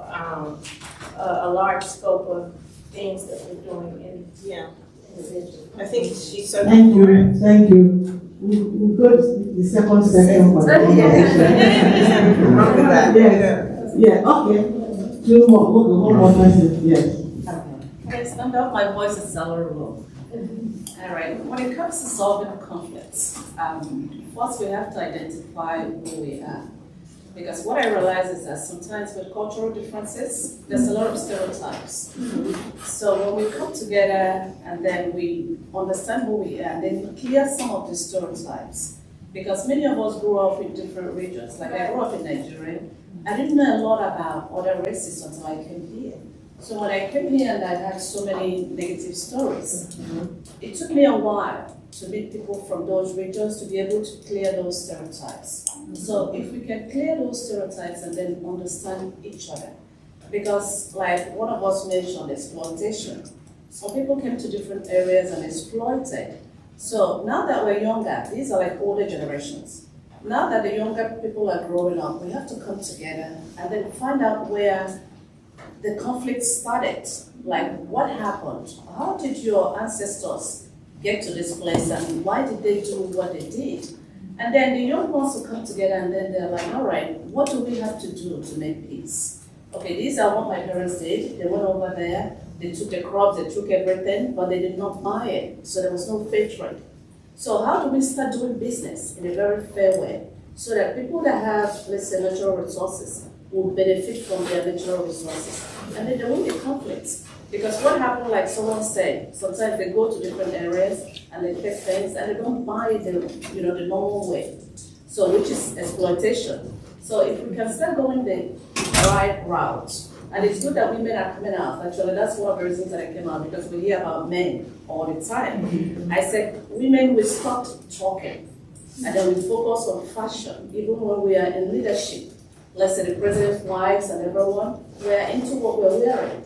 Instead of bringing out the innermost part of us, the wisdom that women have, the compassion, so that we can come out and bring it to the world and bring peace. So we have to let go of our external parts, trying to look good, and think of how we can come out and help the men. Because the men, they are doing their best, but men love to fight. And that's why they're always fighting, because there's competition with men. But women are very compassionate. So we have to come out and then speak to our husbands. Especially, like I said, you have women that are kind, strong men. But we have to come out and speak to the men. Because once women start speaking, I'm telling you there will be peace. If you love your husband and your husband loves you, even at night, if your husband is planning a war and you're like, honey, you know what, please don't do that. If he loves you so much, he will stop. So I think women should start speaking up. Let's ease off a little bit on fashion. Let's bring out our innermost self, not the outer part of us. And then we'll help to resolve, peace across the globe. Thank you. Excellent.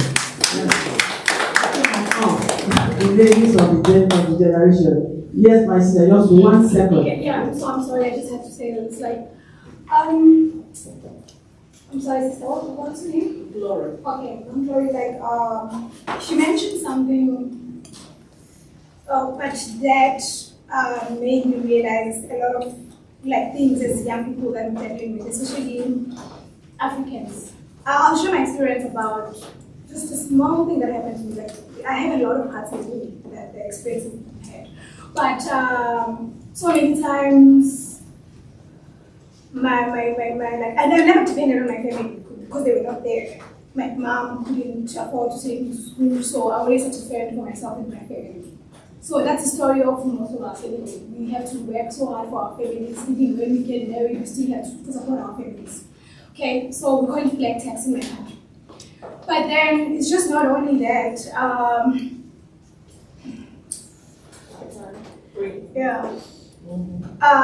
The fact that, like I remember, like I finished up high school and I went to my dad, who was now married. At the time, was married to my stepmom already, and she had a son who was like the same age as me, and he was also going to university. But they prioritized him, and they didn't care about me. And let me tell you something, he didn't even attend my class. He messed, like, in a financial record up, like the 3 years he lied about going to school, but that's another story. So the story is I had ambitions. I wanted to go to school so bad. I always would really, like, my whole entire family depends on me. So my dad, I went to him when he had the power and I said, I'm going to study at university, I want to go study. I want to do Bachelor's of Arts, and he said, "Oh, I didn't even know you're doing your retreat." So, like he said, I don't take girls to school. You understand? So we have problems because we don't get support from our families, and then we find ourselves having to depend on men, especially when our dads are not even there for us. So those men, they tell us things we want to hear. I was married at a very young age to a man who was like 13 years older than me. I've been married twice, and they've never worked out in my relationships, and they were all for convenience. So those are things that I want to mention about, like, these challenges we have as young people. Thank you.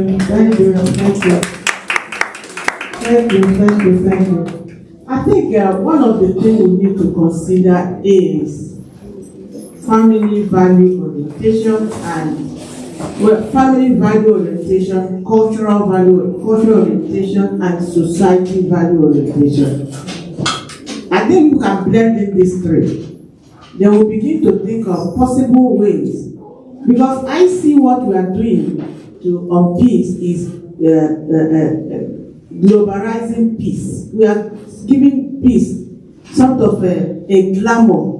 Instead of looking at the rudiments of solution, we talk about peace, we try to globalize it to make it so it's a necessary thing that needs to be done. It's necessary to be talking. We give it that kind of ego. And that's why people don't see the importance of living in a peaceful environment.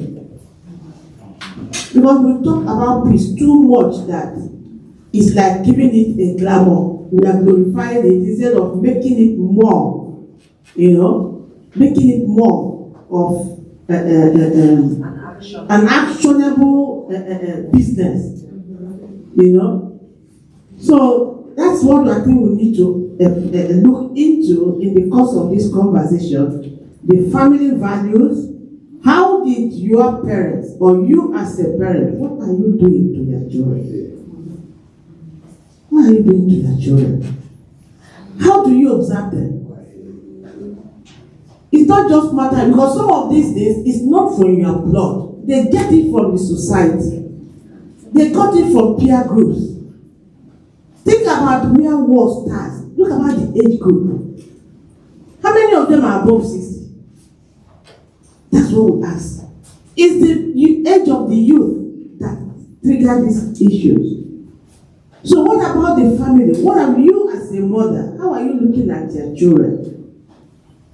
In America, you say once a child is 18, is overall. You don't have, you are no longer under any parent, as if you came from the moon. I remember when we were growing up, my junior brother one day was telling my father that he's a man, he's a grown up, he cannot. My father said, who's doing till you're grown up? In life, until you die, even when you die, you are still not grown up under God in heaven. If you are working, you're under somebody. If you are in school, you're under somebody. So there's no time you say you are grown up. Somebody is under somebody. Somebody is under somebody. So why can you come and tell me your father that you are grown up? You know, in Igbo, in my tribe, Igbo, they said the son that first born first son before his father. You get the proverb. A son was the person that had a son before his father. Is it possible? That's what it is. So we can't do away our family, the bedrock of human development. So with that, I think it's a good exercise with it, right? I will learn some of the points that we need. We are still going to go back to it. But this time, I don't want to waste time in bringing our special guest, because he just came out from the UN, and I've been marking time for him to be here, so that he doesn't come when someone is speaking. So I have no other person than to invite Dr. Hong Tao Tis, Dr. Hong Tao, to come and talk to us about peace in the modern time.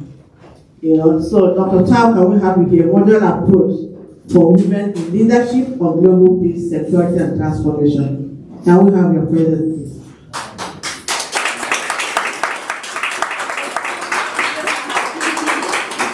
A little bit PPT. Okay. Yeah, just sorry for a couple minutes. Let me come on to the. Okay, come. Yeah, come on. We need to introduce you here. Come and introduce yourself to us.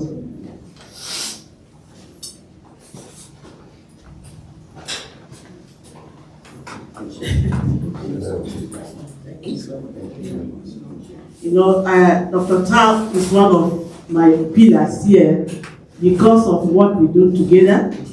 For years, he has talking about ring the bell on peace at the United Nations.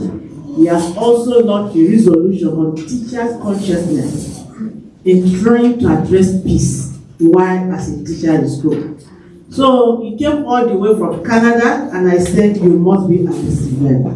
So Dr. Tao, can you introduce yourself? Okay. So, my name is Hong Tao. So we have another microphone. Tony can just. Okay, come on, stand with you. Okay. Yeah, so I speak and Chinese. Yeah, it's a bit for me. So, yeah. So my partner is speaking Mandarin, and I will do a transfer. Okay, all right. 我是 Four Power 的创办人，主要是推动爱与和平。要和平呢，必须要有良心，所以良心呢会让我们开发我们的潜力，会让我们富裕，会让我们安全，会让我们和平。I'm the founder and the president of the FOPA, the Federation of World Peace and Love. And my name is Dr. Hong Daozhi. And I'm promoting love and peace. And I think we start with conscience. When we have conscience and love, and then we have peace, then we will have a good economic and social society. Dr. Okika, 各位尊敬的女士，各位现场的所有贵宾及好朋友，大家好。I'm very honored to be invited to today's event.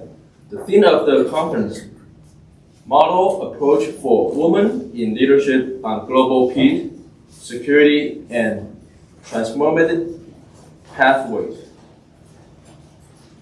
很荣幸受邀参与今次的活动。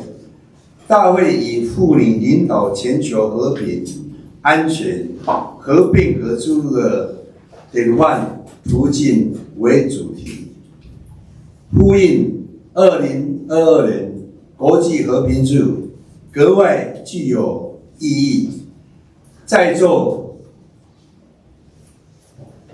均为各界杰出妇女领袖，对家庭、社区、社会、政府具有重要的影响力。相信今日各位的分享与交流，将是今年国际和平日主题终结种族主义，建立和平中非常关键性的拼图。Project. First, he said, Dr. Okika, distinguished lady and honorable guest, and dear friend, good day. I'm very honored to be here today, to be invited to today's event. The theme of the conference, Model Approach for Women in Leadership, in Global Peace, Security, and Transformative Path, is particularly meaningful as it echoes the all walks of life. It echoes the International Day of Peace 2022. All of you are outstanding women leaders from all walks of life who have significant positive impacts on their family, community, society, and government. We believe that the sharing and exchange of ideas today will serve as critical complement to the theme of this year's International Day of Peace and racism build peace. 世人共享安乐的国际和平蓝图，绝非是无法达到的远方。尽管我们尚在前进的道路上，无论道路如何崎岖，只要我们怀抱着希望，透过爱与良心的实际行动，终有一天会共同完成美好的愿景。A blueprint of international peace that secures the well-being of the world is not an unsettable goal. Although we are still working toward it, we will one day approach this beautiful vision together. As long as we embrace hope and take particular actions guided by love and conscience, no matter how difficult the journey will be. 全球和平、安全与变革之路，要能够成功，有赖于我们每一个人生而为人，在成长的道路上探索、认识自我价值，在困难与挑战中披荆斩棘，奋勇前进。透过持续不断的内省、改进与付出，提升心灵层次，更明白人生的意义与价值，愿意为自己、为家庭、为我们各自的社群和共同的家，开辟崭新的和平道路。每个人都需面对人生中的欢喜、悲伤、痛苦、快乐，在生命的旅途中感受爱、学习爱、实践爱，学习秉持良知而发挥潜能，见真性，懂得助与助人，团结共荣，追求自我天职使命的实现，这是人类都有的保障，也就是每个人与生具有的良心，这是维系世界和平的关键心要。The attainment of global peace, security, and change depends on each of us. As humans, on our road of growth, we explore and understand our own values, overcoming obstacles and move forward with courage. Though constantly in transformation, improvement, and dedication, we can raise our spiritual level, better understand the meaning and the value of life, and be willing to open new paths of peace for ourselves, our families, our respective communities, and our common home. Everyone experiences the joy, sorrow, and pain of life. Feeling love, learn how to love, and practice love on the journey of life. We need to learn to uphold our conscience and realize our potential to see our true nature. We must know how to help ourselves and others, unite and integrate ourselves, and pursue the realization of our dividend mission, guided by treasure that everyone has and is born with, conscience. It is the key to maintaining world peace. 在座的各位都是具有影响力的良心领袖，是良知的领航人，并兼容并蓄关怀、同理与更具弹性及强大执行力的特质，发挥领导力，即在家庭、学校、社区、地方、国家乃至跨区域与全球领域产生影响力，更以各种不同的形式，在各行各业搭起友善美好的桥梁，扮演世界和平的纽带，维系和谐与温暖，也是时代地善中各种变革的重要推动者。All of you here are influential leaders of conscience, who are inclusive, caring, apathetic, flexible, and powerful doors. Through your leadership, you have influenced your family, school, communities, regions, countries, and even across regions and the world. In the various forms, you have been building beautiful bridges of friendship in all walks of life, serving as the bowl of world peace, and maintaining harmony and warmth.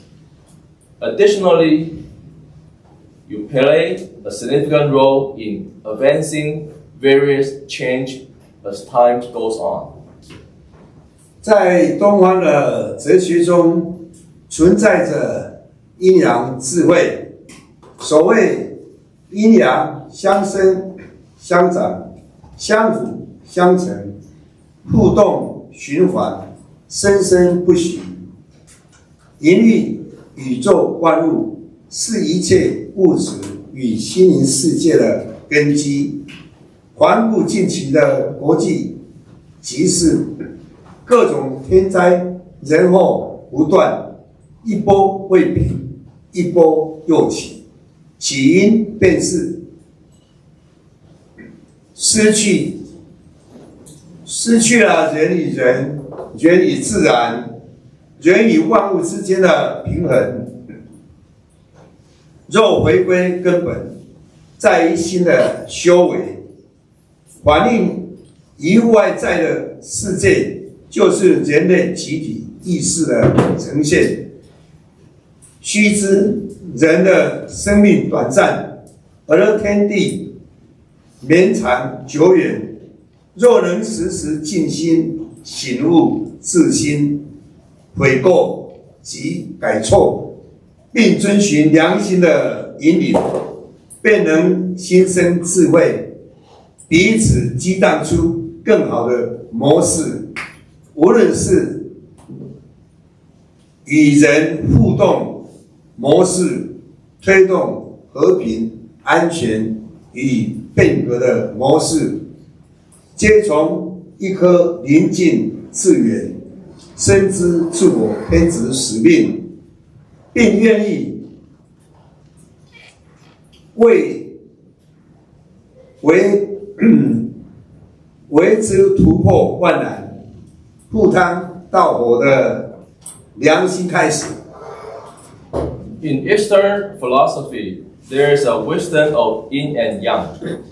It is said that yin and yang grow together, complement, and interact with each other, rotate continuously, natural everything in universe, and they are the foundation of all material and spiritual world.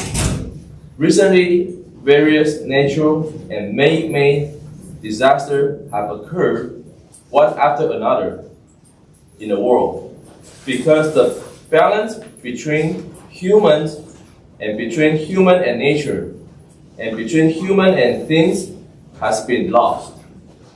If we return to the root, we need to focus on the cultivation of the heart, which is reflected in the external world as the collective consciousness of the mankind. We must understand that life is short, while heaven and earth will last forever. If we can constantly calm ourselves, reflect on ourselves, repent, correct our mistakes, and follow the guidance of our conscience, we can be wise and inspire one another to create a better model. Whether it is model for interacting with people or model for promoting peace, security, and change. It all starts with conscience, which enable us to maintain, compose, and clarify. 透过不断修改而作为更好的自己，是一种良心教育的呈现。我们都是自己的老师，终其一生执行自我教育、自我学习、修改与精进，进而影响他人。透过如同今天这样的场合，彼此学习与激荡，力量自然加成。每个人各有不同的特质及长处，一群人团结同心，发挥潜能，互相支援，便能形成变革的力量。应用国与国之间互助合作、共存共荣，便能延续天灾，阻止人祸，维护全球和平与安全，回归到以心为本、以爱为原动力的良心时代。Recognize our divine missions, be willing to overcome all obstacles, and persevere through hardship. To be a better vision of ourselves through continuous improvement is an embodiment of conscious education. Each of us serves as our own teacher, and we devote our life to educating, learning from, and improve upon ourselves before influence others. On occasions like today, when we learn from and stimulate one another, our strengths are naturally strengthened. Each person has unique qualities and strengths, and when a group of people unite, realize their potential, and support one another, they can create the power of change. When applied to cooperation, coexistence, and shared prosperity among nations, we can delay and mitigate natural disaster, prevent man-made disaster, maintain global peace and security, and return to an era of conscience, where the heart is the foundation and love is the driving force. 愿我们彼此均能持续在各领域发挥所长，领导四方，成功推动利众利民的改革。愿天下人能时时秉持良心，维护世界安全，回归万物平衡。愿我们能共同携手前进，用爱与良心创造和平文化，安定世局，永续未来。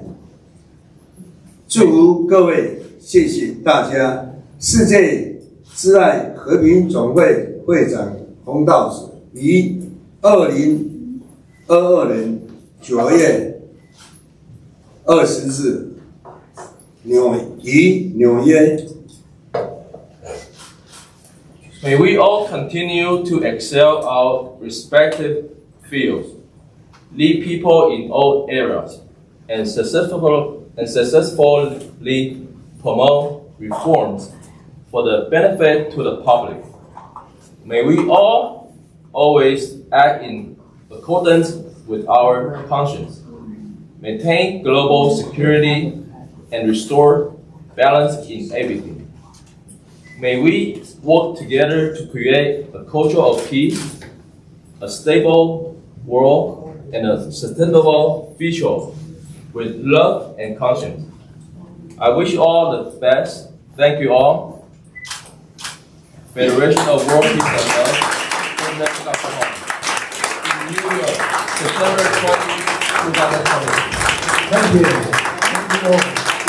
Thank you. Can we stand up and clap for His Excellency and let's welcome to our time. We do a very important job at the UN on peace, preservation of peace, and on teachers across the world. Please sit down because I want to show you the kind of work he has been doing for a minute. Yes, give us please. Yeah. In June and July 2022, the Nigerian Cultural Goodwill Group travels to Sweden, Turkey, and the United States for conferences of different topics, including environmental protection, economic development, and religious freedom. On top of that, a total of 26 leaders from business, religion, government, and non-governmental organizations ring the bell of world peace and love to pray for the world. In Sweden, during the Stockholm Plus 50 conference, 11 ministers, UN officials, and visionary leaders ring the bell to awaken people's conscience and demonstrates the bell ringers' commitment to global sustainability. It is very significant. And throughout my life, even though I'm not perfect, these three words have always run through in my life: conscience, morality, and ethics. I'm so grateful, and I'm so happy that I've participated in such a spiritually uplifting, spiritual not in the religious sense, but even if it's in the religious sense, why not? But spiritual, which is all encompassing, which lifts humanity and binds us all together. Please ring the bell. Peace is certainly the most ambitious, most desirable goal. But we must realize that it is also the most difficult. But because it is difficult and because it is important, it deserves all our energy, all our endeavor, all our faith in the future. Right after Sweden, the Cultural Goodwill Group goes on to Istanbul, Turkey for the 25th Eurasian Economic Summit. 7 excellencies are invited to ring the bell, including the president of the organizer, heads of states, and ministers. My idea, it is a dialogue for taking a conscious for taking the stability, for taking the peace in the world. So we badly need the initiative like yours, and I do support what you are doing, because once again, peace is the most important thing for everybody. We cannot talk about human rights unless we have peace. We cannot talk about culture, about promoting anything about peace. In the end of June, faith and political leaders convened in Washington, D.C. for the 3-day International Religious Freedom Summit, the IRF Summit. Please ring the bell. Here we go. During the time, Tajiman invited 6 influential leaders to ring the bell for religious freedom, justice, human rights, and peace. We Catholics believe that it is in our conscience that guides us, and that's the little flame of God's presence in our life. Conscience that is take our own ways, a conscience that tells us to do the right thing. We do want to encourage everybody to have the freedom to worship as they choose, to have freedom to express their conscience. And again, it's wonderful to stand with you as you stand for religious freedom, because it's really religious freedom for everybody or for nobody. So we don't pick winners and choosers. What we do is we all stand together and stand with each other. We ought to all pursue the peace and love. And that's when we're going to have a much better world, is when we solve our conflicts through discussion and justice. And not through violence. Please ring the bell. I must say I felt something very powerful, because there's a special spirit here, and I know that derives from your teachings and from your practices, but it also derives from the encompassing love that you have for all of us, the encompassing prayer and wish you have for all of us. And I think your influence will continue to be a force for good in the world. In July and August, 2 additional leaders also rang the bell to pray for conscience, love, peace, and justice.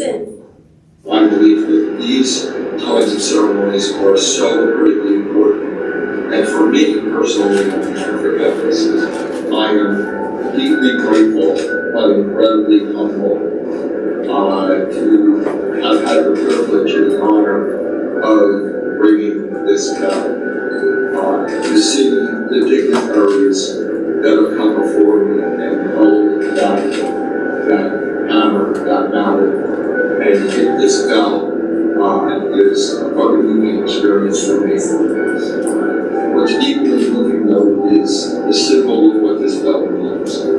When you ring the bell with truth, that conscience is the only way to peace, that conscience is the center of the bell because it is the center of the universe. This truth captures you and embraces you and comes inside you and motivates you to fight for conscience, for peace, for love, and for justice. As of August 2022, 425 leaders from 128 countries have rung the bell of world peace and love, including 49 heads of state and governments, 7 Nobel Peace Prize laureates, UN ambassadors, and other visionary leaders from various circles. Their commitment and good intentions have collectively pushed forward more concrete actions to make our world a better place to live. For the work that Dr. Khan today across the world. Dr. Khan is a humanist, is an advocate for peace, and also for teachers on education. He has his efforts have done a curriculum on peace education for teachers, not for students. So we need to acknowledge him more, and we need to appreciate him. I'll call on Dr. Monica Sanchez. Please go on. How are you? Greetings. It's always such a pleasure to greet you. You have demonstrated to us such a significant symbol of this bell of peace around the world. It's a personal commitment within our hearts to say that we will strive for peace, and it's so, so important. I congratulate you. It's always a pleasure to see you. I would like to call up one of our special guests here tonight, all the way from Nigeria, our Chief of women's defense. Let's Dr. Adams. Sorry, I have to introduce my excellency, please. I would like to bring up the Honorable Barrister Mrs. Victoria Irabo, who is the president of the Nigerian Defense and Police Officers' Wives Association.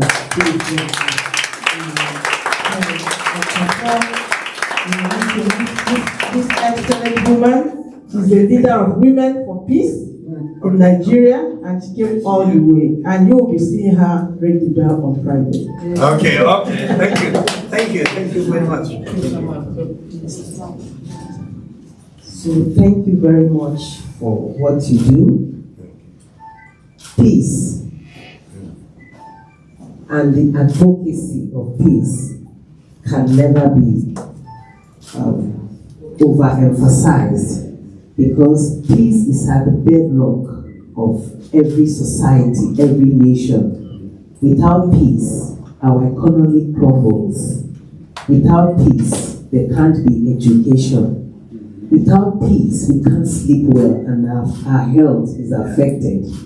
Peace is what we need. So I thank you for what you're doing and your advocacy for peace. We all join to thank you again and again, and we present this to you in recognition Thank you. of your peace advocacy. Okay. Congratulations.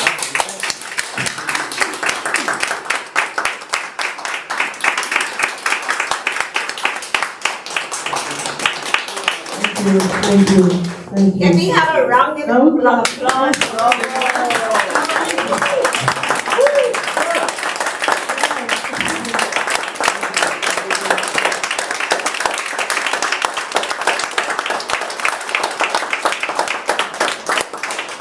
You may want to know that Dr. Tao is also a he for she. So he supports peace and security for women across the world. And I'm telling you today that we need more of him in Africa. I saw video from Istanbul, Tunisia, USA. I didn't see one from Africa. So we're going to Africa very soon. So we need to ring this bell in the land of Africa. And my mommy here, Her Excellency is here. And I know that when the time comes, your security is guaranteed.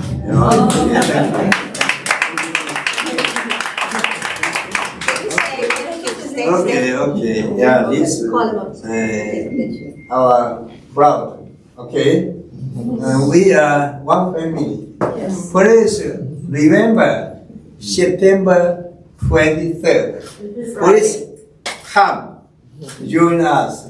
We have a wonderful day and a wonderful night. Thank you. Everyone to their event September 23rd. It's at the Westin. I think you got an invitation. So please feel free to attend. Can I call up his crew, the people that are with him, so they could take a group picture up here? Come on up. So I want to call Reverend Massimo Farina. Come over, please.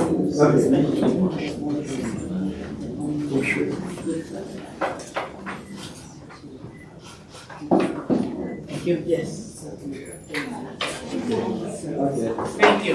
Oh my goodness. For those that don't know what the word Scientology means, it just means knowing how to know, or the study of the knowledge. I have to ask you one thing. First of all, you will enjoy my spaghetti English. Just I started to feed you, because afterward we had a lunch. And I am Italian, obviously, but I have to ask you one thing. Don't look at me as a male, because I'm not.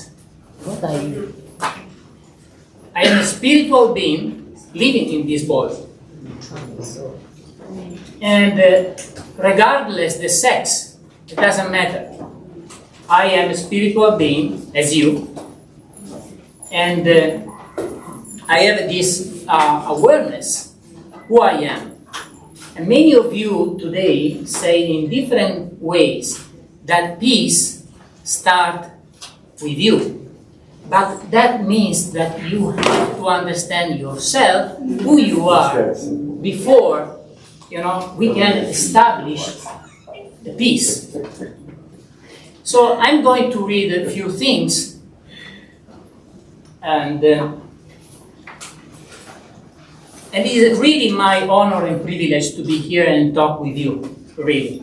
And also, I knew before when I wrote this little speech, that there was a so colorful and so alive this meeting, and I was completely right.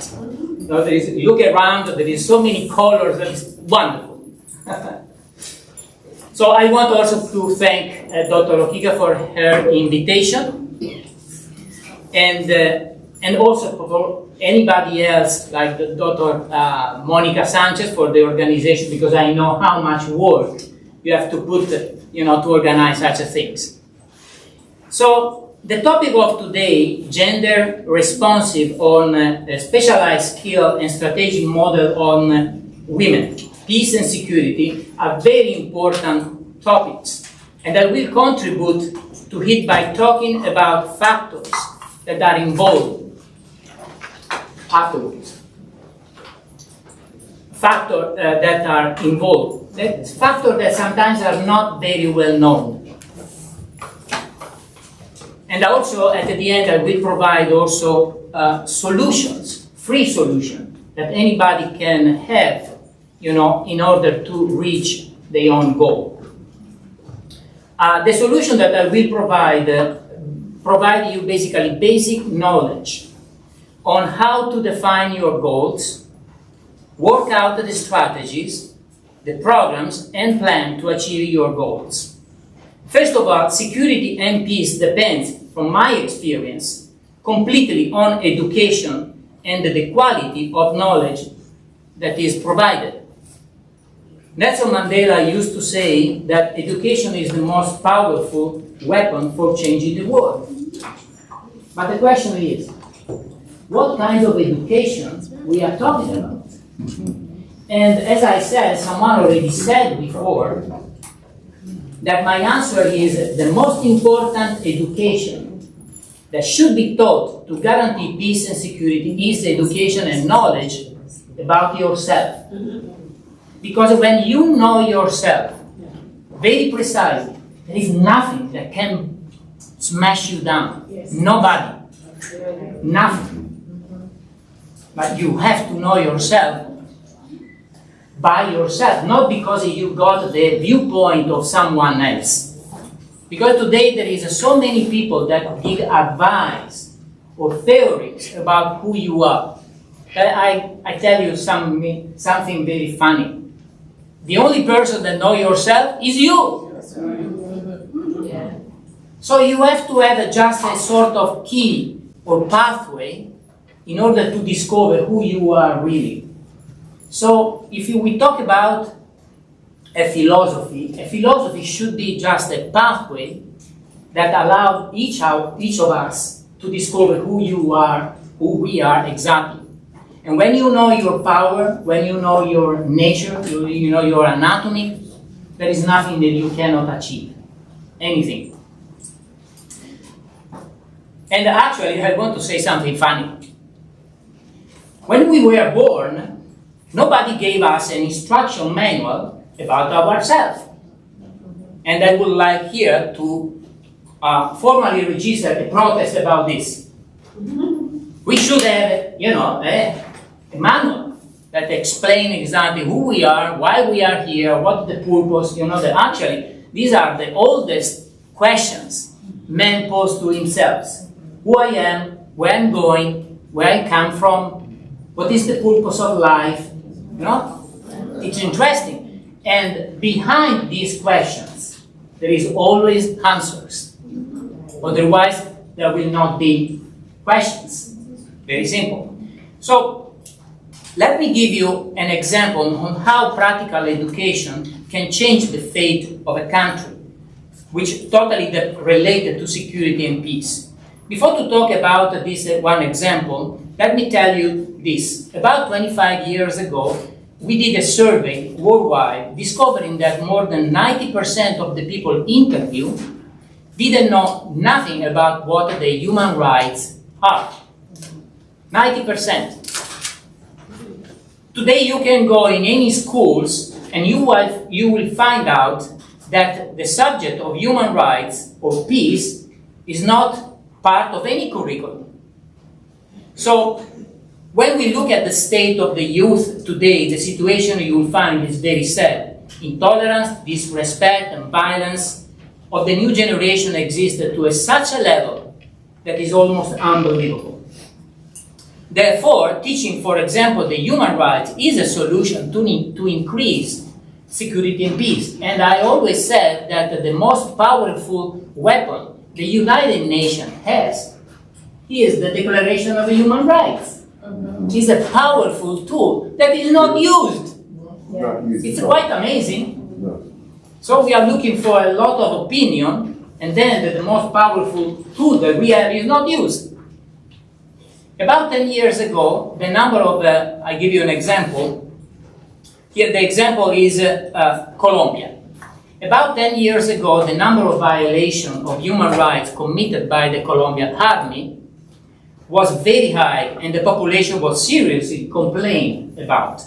A Colombian woman, which name is Sandra Poveda, decided to do something about. And she presented a program, Youth for Human Rights, of which I will say a little bit more later, to the top brass of the army, and they decided to implement it among thousands of soldiers. Less than 1 year later, while the program was implemented, the complaint from the population about the violation of human rights from the army dropped 90%. Just because the soldiers were taught about the Declaration of Human Rights, you know, the 30 articles. Sandra was empowered, basically, with skills, strategy, and most importantly, effective educational material that allowed her to dramatically increase security and peace for women in Colombia. This campaign is part of a series of programs based on the discovery of Mr. Abba that I'm representing. Therefore, empower women with practical knowledge that explain and guarantee her role in the society, and to have the know-how on how to succeed is not only important, it's vital. Let me express this thought. Maybe the design of this universe where we are living and the rules is totally wrong. Maybe. Maybe the entire universe is the structure is wrong. Maybe. But let's take the example of the gravity law. You can protest about the gravity law, for sure, but that doesn't change the existing of the gravity law. It's a law, you know what I mean? And because we are living in this universe, there are some specific laws that we should know. So you can do two things about the gravity law, for example, because I mentioned this. You can protest on the street, you know, and show the people that you disagree about the gravity law. You can go on the 5th floor of a building and walk over the hedge, and you will discover by yourself that you will be part of a new statistic. But you protest about the gravity law. Or you can do one thing, to know exactly what the gravity law is and master the law to your advantage. And that is the same about life. If we knew exactly what are the laws of life, then you can master, and then you can manage and handle any kind of problems.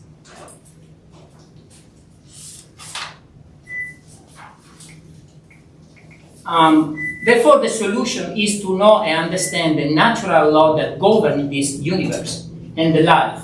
And again, use that knowledge to your own advantage, so you can have a control and change the course of your life instead to be a victim. But first, you should know that laws.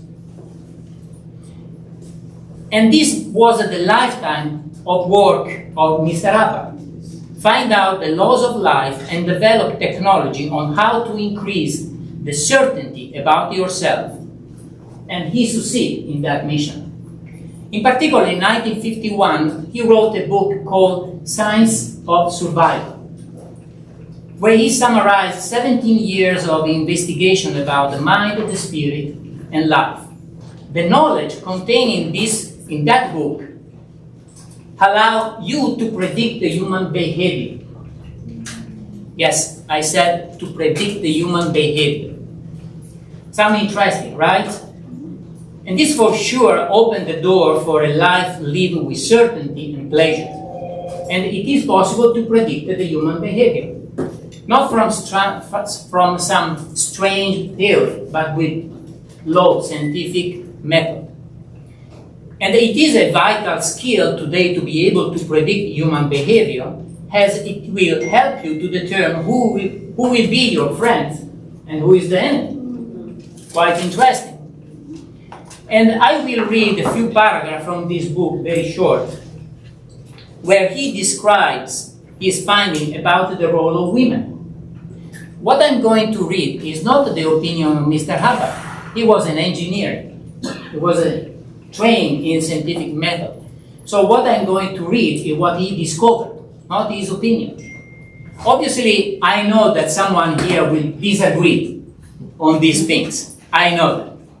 But you know, my reputation has no value before it is confronted with what we are living in our society, with intolerance, violence, and so forth. So I'm not here to be pleasant with you or be liked. I don't care. I'm here just to convey what are scientific discoveries that were done. Then it's up to you what to do with this information. You can take or not. It's up to you.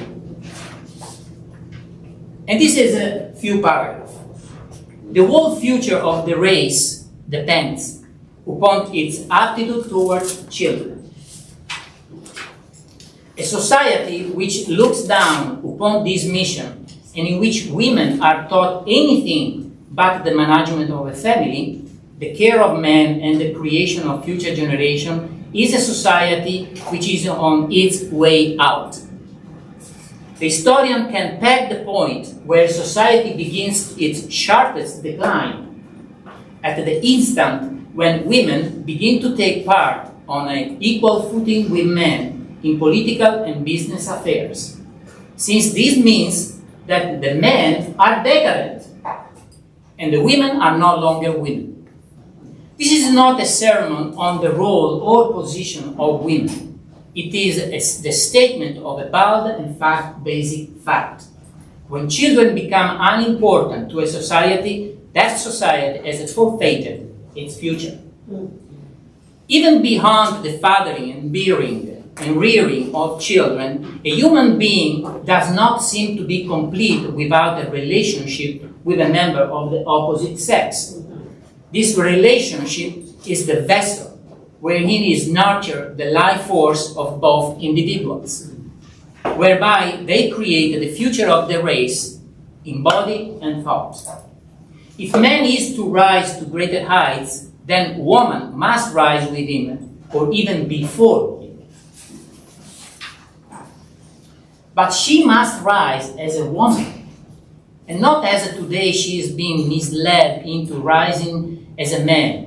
It is the ideous joke of frustrated, unreal men to make women over into the travesty of men which men themselves have become. The hearts of skills of woman, the creation and inspiration of which she is capable, and which here and there in isolated places in our culture she still managed to affect in spite of the ruin of the decay of men's words which spread around her, must be brought newly and fully into life. These arts and skills and creation and inspiration are her beauty, just as she is the beauty of mankind. You are the beauty of mankind. And so to help women and youth to achieve their goals, we offer several programs free of charge.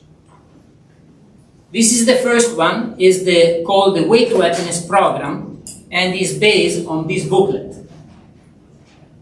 Let me read a short quote in the back. It said, "This may be the first non-religious moral code based wholly on common sense.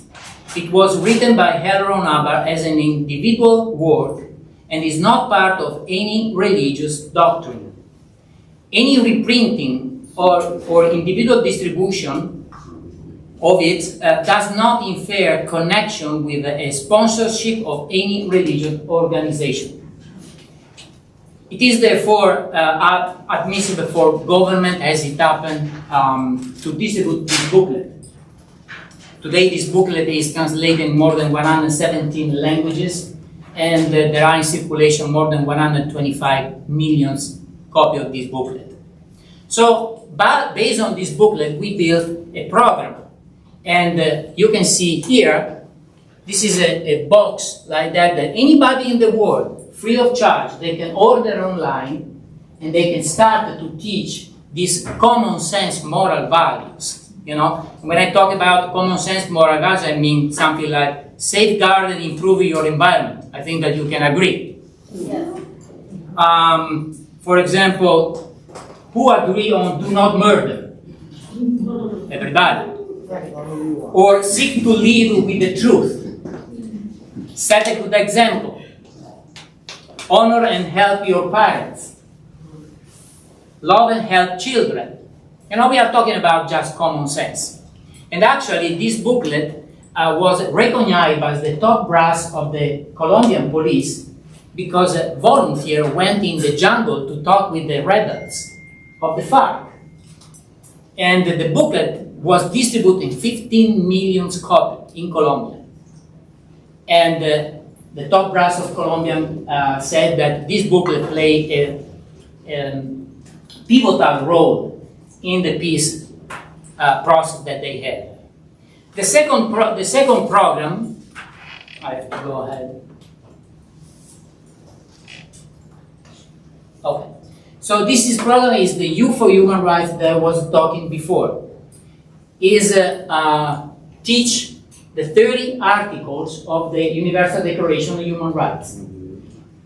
Any educator or any teacher in the world, they do not need to be trained to deliver this program because it is self-explanatory. I don't know if that is correct, the word. Thank you. You know, sometimes spaghetti goes inside. You know? So here there is the guide. For each campaign there is a guide, and the teacher and educator can follow exactly step by step the guide and teach the human rights. The next one. No. How we go further? You should just say it quiet. Okay. The next one is the campaign Drug-Free World. By the way, 25 years ago when we did this survey, international survey, we discovered that there were 5 things where the people were concerned. Only 5 things. One was violation of human rights. That's why we have the program Youth for Human Rights. Second, one big problem is drugs, drug abuse. The third was the lack of moral values. We are not talking about a religion moral value, I'm talking common sense. The fourth, that we are talking about later, is basically the life skill. So know how to manage the problem of every single day. So this is one of this campaign. As you can see, are always the same. There is a guide, there is a documentary, and there is a small booklet that talk about every single drugs. This campaign is not a campaign that tell you don't use drug, don't use drug. No. The message here is I will inform you what the drugs are, what you are putting in your body, then you decide by yourself. So help the children to make a conscious decision, you know, something like that, and correct decision. Informed decision. Okay? So we provide information, and then it's up to the children to decide what to do. Because at that point, when they've made their own decision, they are strong. Yes. The next one is very interesting. Okay, so the next one is a campaign called Volunteer Ministers. And this program has two sections. One is a very big body of disaster response people. We are about 250,000 people in the world that when there is a disaster, we respond and we go in the area and we help. But also we have 19 courses online, free of charge, in 17 languages. And you can see that there is, for example, communication. Before we were talking about communication, that actually we can say that life starts with communication. Life starts with communication. So when you are able to master to communicate, as I said before, not to talk, but how to communicate with people, that you are, oh my goodness guys, you are empowered. The second is stress, anxiety, depression. Discover the cause of failures, tools to achieve your goals, integrity, honesty, and ethics, how to resolve conflict. Someone were talking about conflict. And actually on that point, in the 60s, Aronapa did an expedition in the Mediterranean and to find out why the civilization collapsed. You know, Egyptian, you know, the Greece and stuff like that. And he discovered that there is a law behind the conflict. So when you know that law, you are able to solve any kind of conflict. Doesn't matter what it is. Could be between me and her, or we don't have nothing about it. Or between two nations. It doesn't matter. The laws is applied to any kind of situation where there is a conflict. Then there is an understanding of life, relationship with others, problem about studying and learning, illnesses and injury, problem with drugs, and your public image.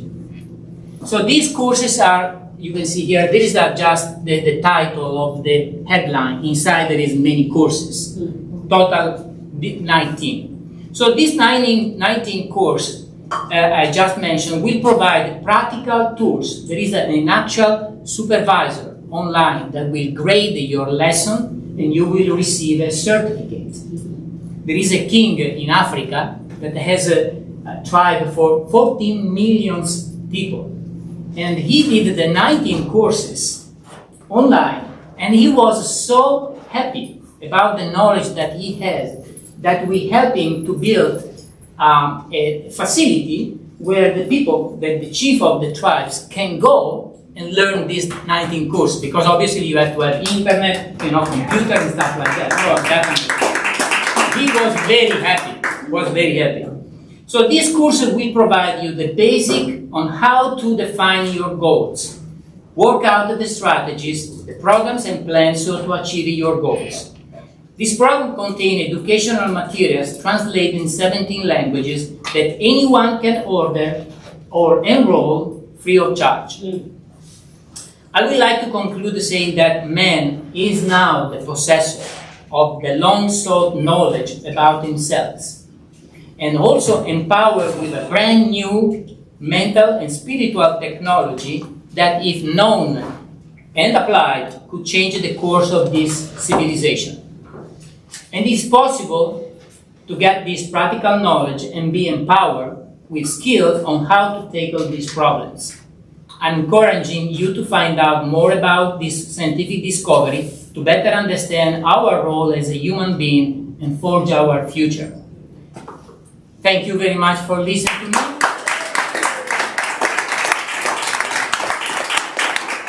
These are some information. If you wanted to contact me, I will be more than happy to talk with you. And as I said before, today I made one person a day, you know, for the next 2 months at least. So I'm very happy. Thank you.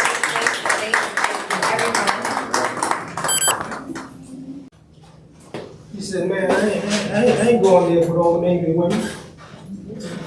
So I said, why you sending me? He said, well, if you pass the litmus test with your tail intact, then I know it's safe. But quite to the contrary, I'm seeing an array of beautiful women here, some of which I wouldn't mind proposing to.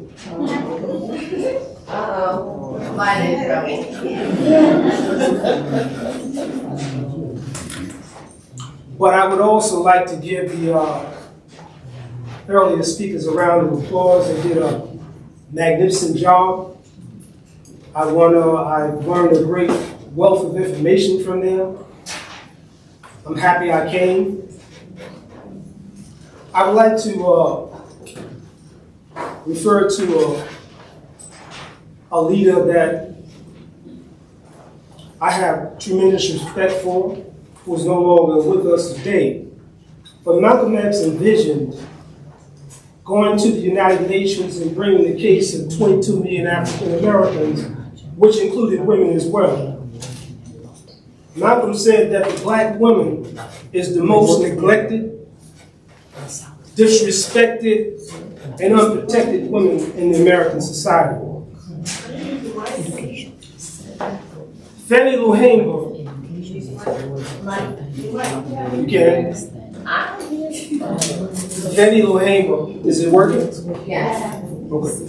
Fannie Lou Hamer in 1965 attended the Democratic Convention in Chicago. And she occupied the seats of some of the Southern filibusters.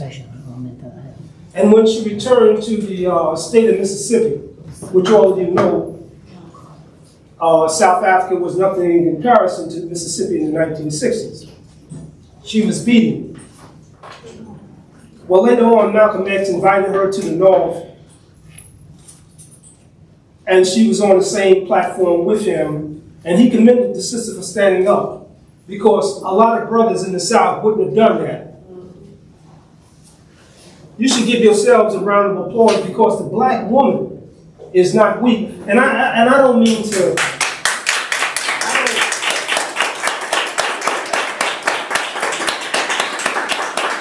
I don't mean to introduce race into it, but the facts are the facts. Fannie Lou Hamer was a very courageous woman to stand up. Yes.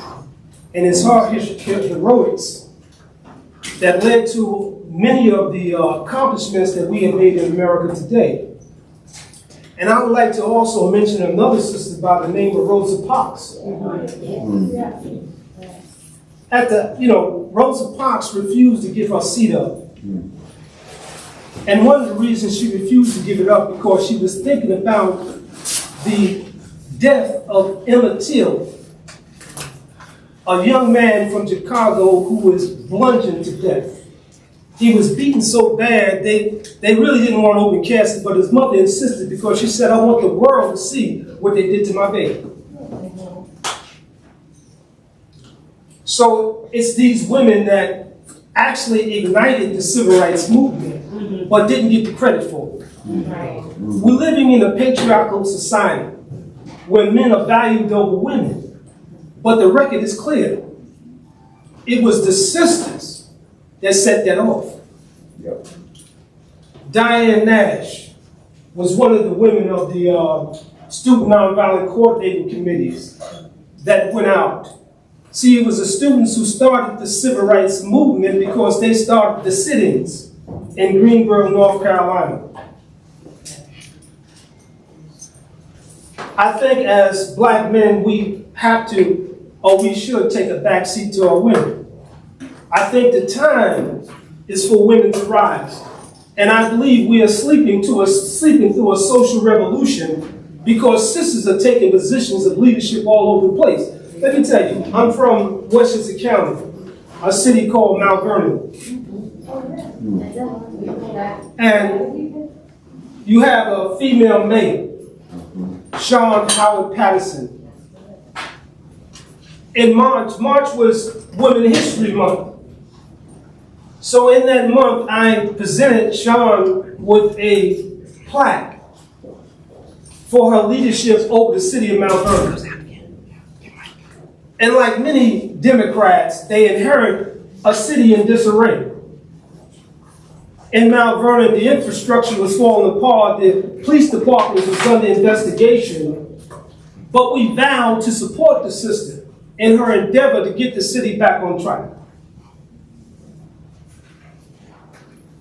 So the mantle of leadership should be handed to the women, and I think it's time for women to take leadership roles. You see, Black Lives Matter wasn't started by men.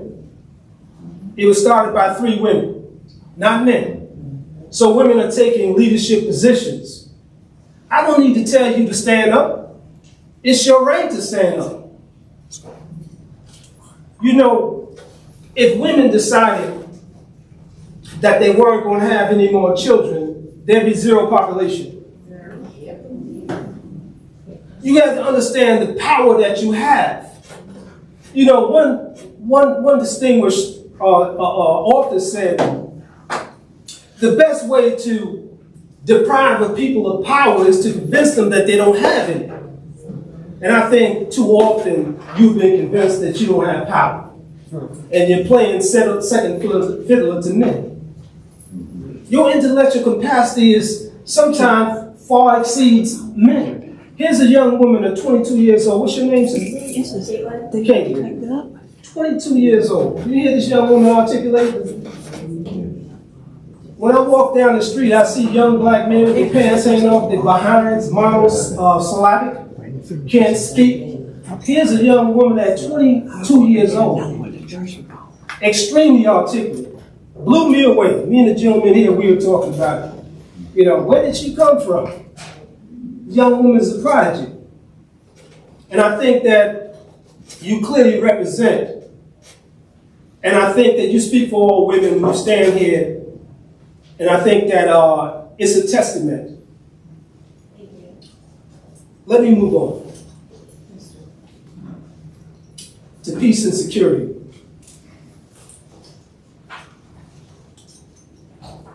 It's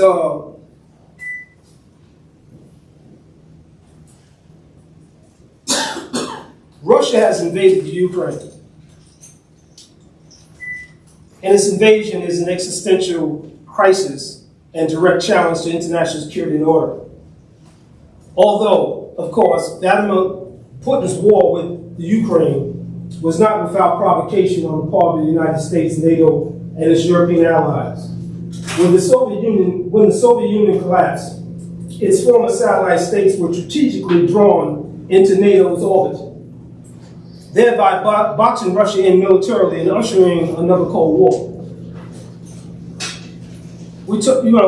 We can't talk about peace and stability, right, unless we understand the causes of these wars.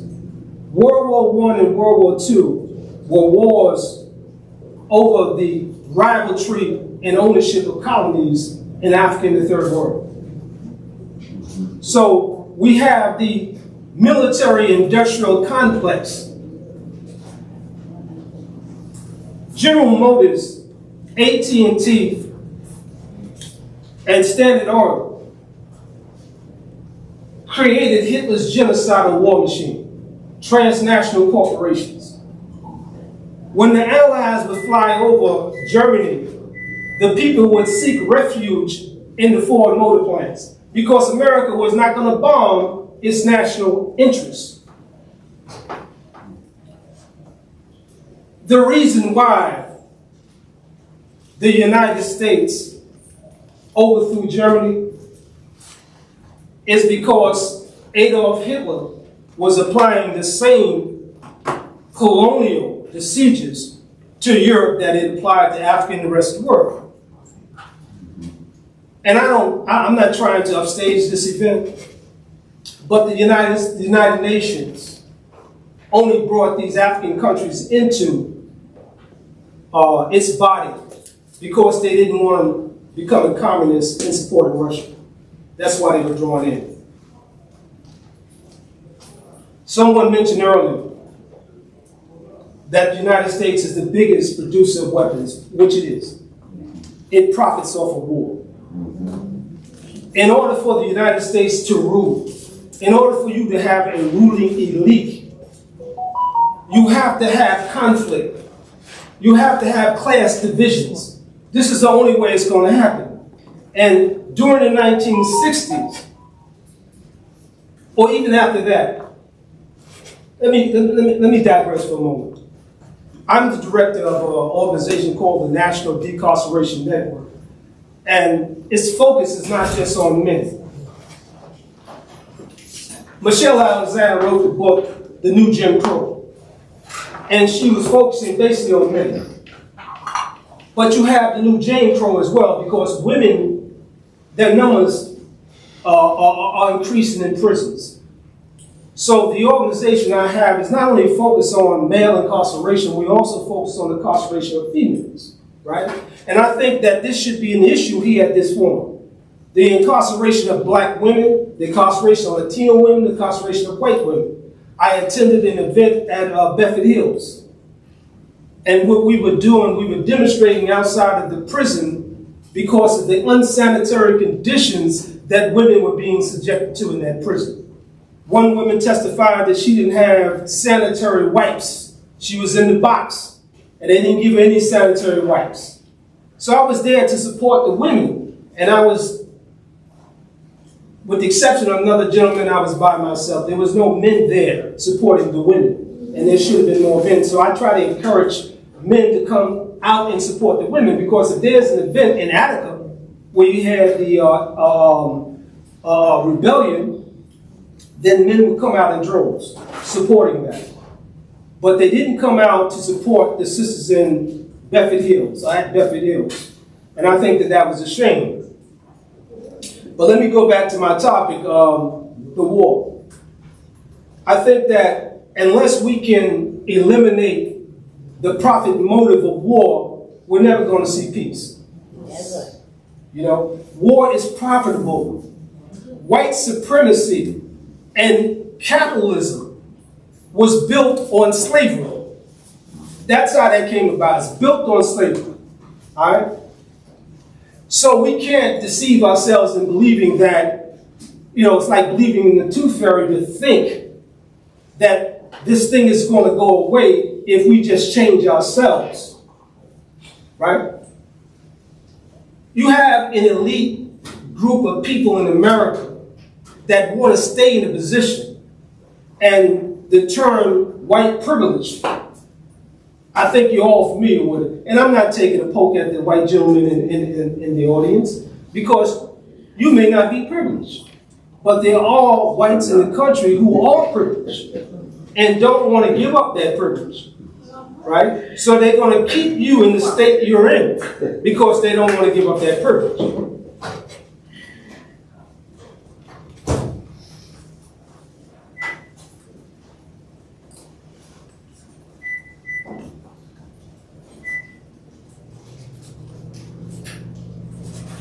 One of the ladies with the dreads, braids, she stole my quote. You stole my quote from Sir John True. Oh. And you did such a wonderful job. I mean, you know, I can't compete with that. So I'm not even going to attempt to compete with that. You might be the one for that. Okay. I'm going to conclude. I get up here. I'm history teacher. I'm all over the place. But I would like to thank you for allowing me the opportunity to come before you and to share some of my thoughts with you. And it's been a reciprocal exchange. Hopefully, it's been a reciprocal exchange, because I've learned a lot from you ladies, and you are beautiful. No doubt about it. Are you married? Because you women are beautiful. And I'm not coming from a chauvinistic perspective. I'm not coming from a sexist perspective. I'm just saying I love to see beautiful, confident black women that stand up. And your security in Nigeria. I just asked a question because I was pretty impressed with that, to see a woman stand up like that and be in a position like that, to give that other gentleman security. Don't be afraid to speak, sister. I'm not, come on. I don't bite. What's your name? You didn't tell us your name. Oh, I'm sorry. What my name? What so she told? I don't know you. Ma'am. She said my name. I got it there now. I don't think she mentioned your name. My name is Mr. Thompson. She did, but it went fast. Okay, my name is Mr. Thompson. Mr. who? Mr. Thompson. Mr. Thompson. when I make my pilgrimage to Africa, then my name is going to change. It's going to change. Like when Minister Malcolm went to Africa, his name changed. And so many other brothers, when they go to Africa, they change their name. I'm not going to leave this earth with this name. And, it's the name of slavery. Let's keep it real. So I want to go back to my roots. And when I go back to Africa, hopefully I can get an African name like Sekou Touré. We named what's your country? Okay, it's what's your country? Your country? My country? Well, I think historically, from what I understand, most of us were taken from Western Africa, Sierra Leone, Ghana, and places like that. One sister was a historian. She gave us a little course, and in the course she talked about the Gullah people. And the Gullah people, what people call them geeches, and they criticize them because of the way they speak. And what they found out later on, that they were speaking a broken African tongue, right? So there's actually ridiculing themselves, right, out of ignorance. But this group of people went back to Western Africa, I think it was Ghana, and they were able to trace their roots because the basket weaving was identical. So they knew they came from that particular village. You know what I'm saying? So I think one things on my bucket list is to return to Africa and make that pilgrimage. I think that's very important for me to do, to reconnect with my roots. And you didn't answer my question. So back to your question. Right, you are beautiful. Let's get that out the way. But back to the questions. I would have never, looking at you, I'd have never imagined that you were in that kind of position. And that may be me being a chauvinist, in a way. I'm guilty of it. I'm not free of it. But I never envisioned a woman, looking like you in that position. You know what I'm saying? But I was really impressed. I was proud to hear that you was in that position and you were able to provide the security for that gentleman, the Chinese gentleman that spoke up here. I think that's wonderful, and I think that's probably encouraging. I forgot.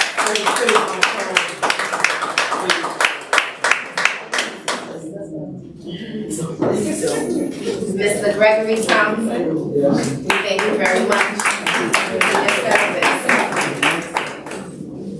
Thank you for your contribution to the men's panel. The next gentleman that I would like to welcome to the panel is Sekou Kamara.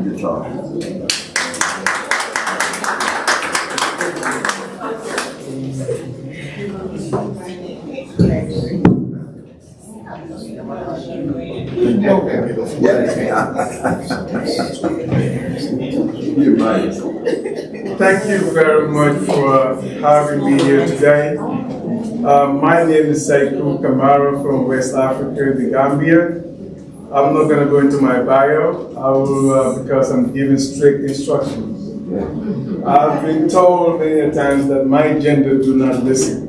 And I will do my best to listen. I'm asked to speak on the topic, basic approach for transformative pathway on women, peace, security. I will try to stay on topic. I am also asked to do it under 10 minutes. I will also try to do that under 10 minutes. So thank you, Dr. Adler. Thank you, Dr. Jensen Sanchez, for allowing my gender to grace your platform. You didn't have to. That's not worried about your generation. Yeah. Thank you. Back in 2019, I was invited to speak at the University of Nebraska Omaha campus, and I met a professor there. He said that they had a project in Africa, in Benin, wherein they were building, they were working with rural women and rural young men to kind of help them finance and microfinancing. So while there, they find out that some of the children were going to the backyard to squat, to use the bathroom, for lack of a better term. So they thought to themselves, we ought to do something.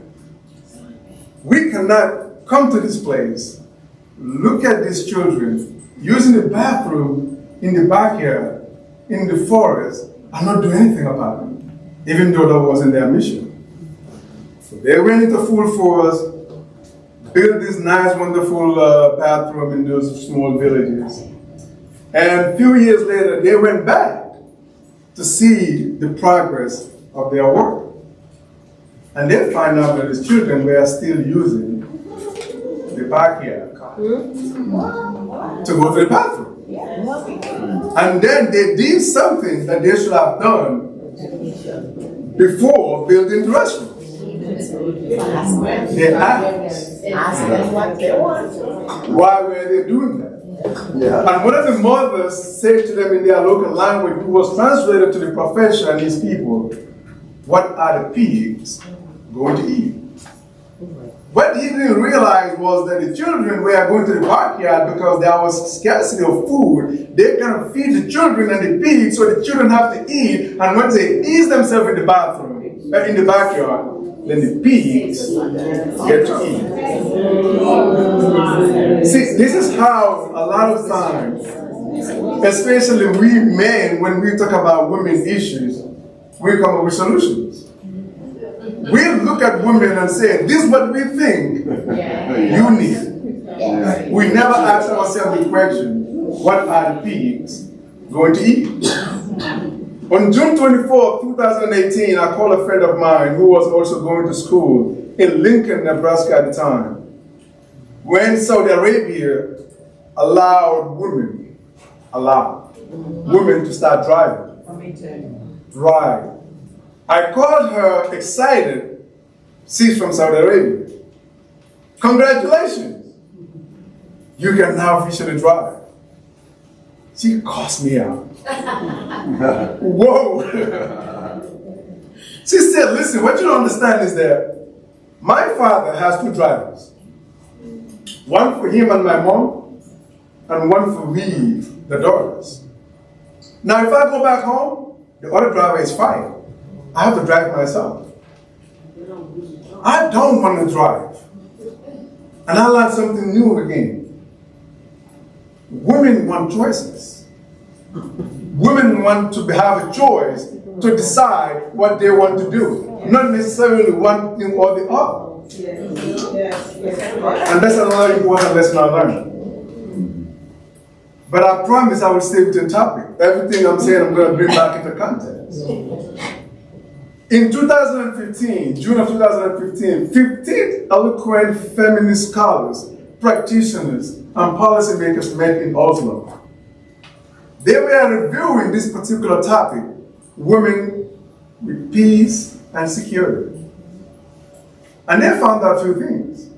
And we have to elaborate the meaning of peace.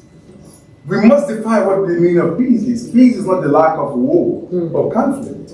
Women dying in the back of donkey carts on their way to the hospital to give birth is not peaceful. Girl child being set aside and the male child given the priority to get education is war on women.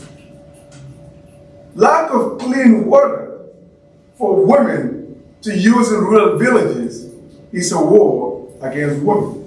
So they had to elaborate on the definition of what does it mean when we say peace. And they found out that, and this is not my words, this is their own findings and based on their discussions. They created a pathway that they call it the feminist roadmap to sustainable peace. And they say, even if the United Nations were to achieve the women peace security agenda, it will never suffice because it lacks basic things. They said one of them is, what are the root causes of war that are not discussed? I believe one of our colleagues here explained it when she said we need to go back and look at the historical factors that led to war and conflict to begin with. Post-war, we come with ideas on how to rebuild. But we never ask ourselves what were the conditions of women before the war. We pretend as if before COVID-19 life was great and everything changed because of COVID. COVID just exposed our weaknesses. Wars just expose the human weaknesses. So that was their first definition. Their second reason is, and this is not my words, they said women in leadership, especially in politics and governance, is usually tokenism. Having women on the table doesn't necessarily mean you have the progressive women agenda on the table. Like I said, I'm from Africa. I have seen a lot of vice presidents in Africa who are women. We have even seen women presidents in Africa. And the women agenda is no further than what it was 20, 30 years ago. We have women serving as women ministers. We have women serving as in high portfolio positions. Even in corporate America, we have women in CEO positions. That did not change the life of women in these workplaces. So the question that needs to be asked is now, what do we do to make sure that when we have women on the table, they are also representing the interests of women, but not only that, how do we implement policy reforms that are made on those tables? We have land reforms all over Africa. Women can own land. How many women in Africa has the purchasing power to own land in Africa? We don't talk about that. So just because you put on paper that women can own land doesn't mean that they have the purchasing power to own land. These were their main issues that they brought up. In 2021, the last year, 2021, in October, the Secretary General of the United Nations on her report regarding women, peace, and security, she said that she's urging global leaders to divert some of their funding from their military funding budget towards peace building. And in October of 2021, led by the South African government, here in New York, they had a debate on this very topic. And 153 countries became signatories to this treaty that they will endeavor to minimize their defense or their military budget to divert some of those funding towards peace building. Can anyone take a guess? Last year, what was the global military budget? Any guess? It was higher than it was before. Huh? It was higher than it was before. Ever before. Last year, military budget, the global military budget was $2.1 trillion. Wow. United States alone was $800 billion. Right? And can you take a guess what percentage of that is geared towards peacekeeping? 1%. It's not even up to 1%. 0.3% of that budget was geared towards peace building, peacekeeping, right? So the resolution that came out of this meeting with this led by the South African government here was that they will need to refocus on spending money towards women local peace builders. In 2022, we are already projected to be over $2 trillion again. The United States alone is $800 billion, just like last year. And Joe Biden has just approved another $29 billion going towards the military budget. So the question is, what do we do to make sure that we can have a sustainable peace when it comes to the women's agenda? And I think we need to look at those things. When we talk about infrastructure, we're talking about hard infrastructure and soft infrastructure. Hard infrastructure in the sense of we're talking about roads, we're talking about energy, we're talking about water, and the soft infrastructure, we're talking about healthcare, we're talking about housing, we are talking about education. In Guatemala, after the war, they built schools. But what they did not put into consideration, how are the women in rural villages going to access those schools? And one of the things they quickly find out after the war in Guatemala is that women could not get to those schools because of the waters are unnavigable or easily accessible due to security reasons. In Congo, After the war in Congo, Congo was one time described as the rape capital of the world. Because young men who were used to inflict violence on their society were never reformed after the war. They just asked them to put down their arms and go back into society. Guess what they ended up doing? They still had those violent mindsets. With no skill set, no employment, the women became the victims of those young men even post-war. And the same things applied in Sierra Leone or Liberia. So when we build infrastructures, we only focus on economic infrastructure. We don't focus on what are the infrastructures that we can build to build the livelihood, the social life of people, especially women. When we talk about after war, we never consider climate change, how does it affect the social economic survival of women. If women are displaced during war, in Africa and many third world countries, women usually survive around forests, riverbanks, marketplaces. When they are displaced, they lose their natural habitat where they make survival. We don't take that into consideration. Those are the kind of infrastructures that we need to look at as one solution. The second one is countries that have natural resources. We need to start looking at the Swedish model.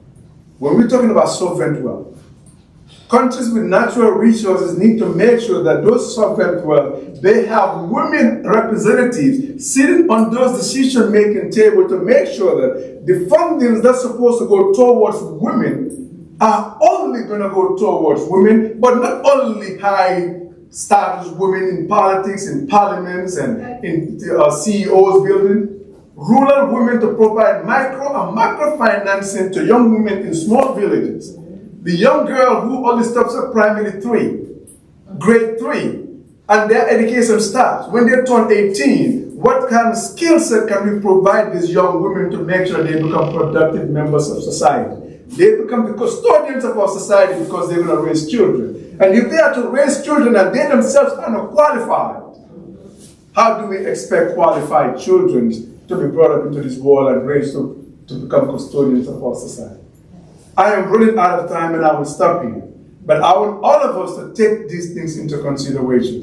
When we talk about peace, let's all look at our government. How committed are we into peace and security, sustainable peace and security for women compared to what we spend in military, that we spend on conflicts and war. Thank you very much.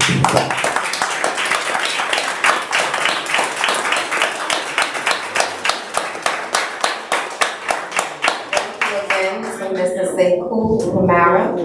At this time, presenting on gender-responsive capacity on specialized skills and strategic models for women, peace and security, and advancing transformative pathways. I would like to invite Peter Rogina.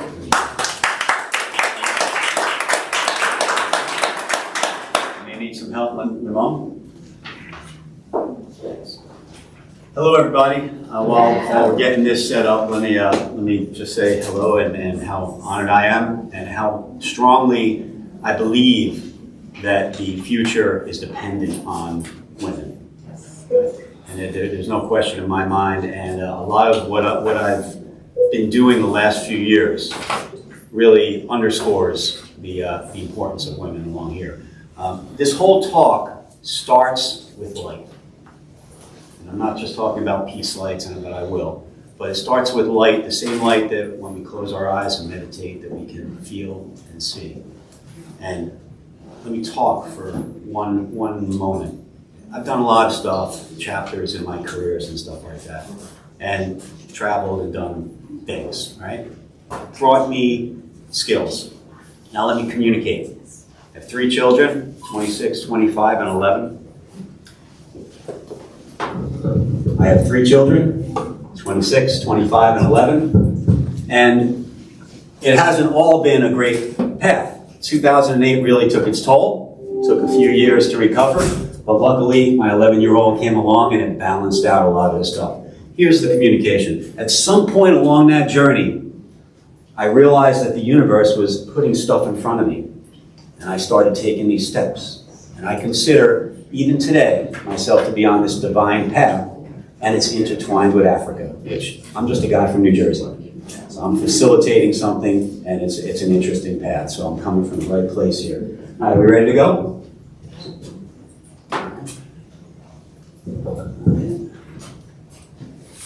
No, we don't have to sit. There we go. That's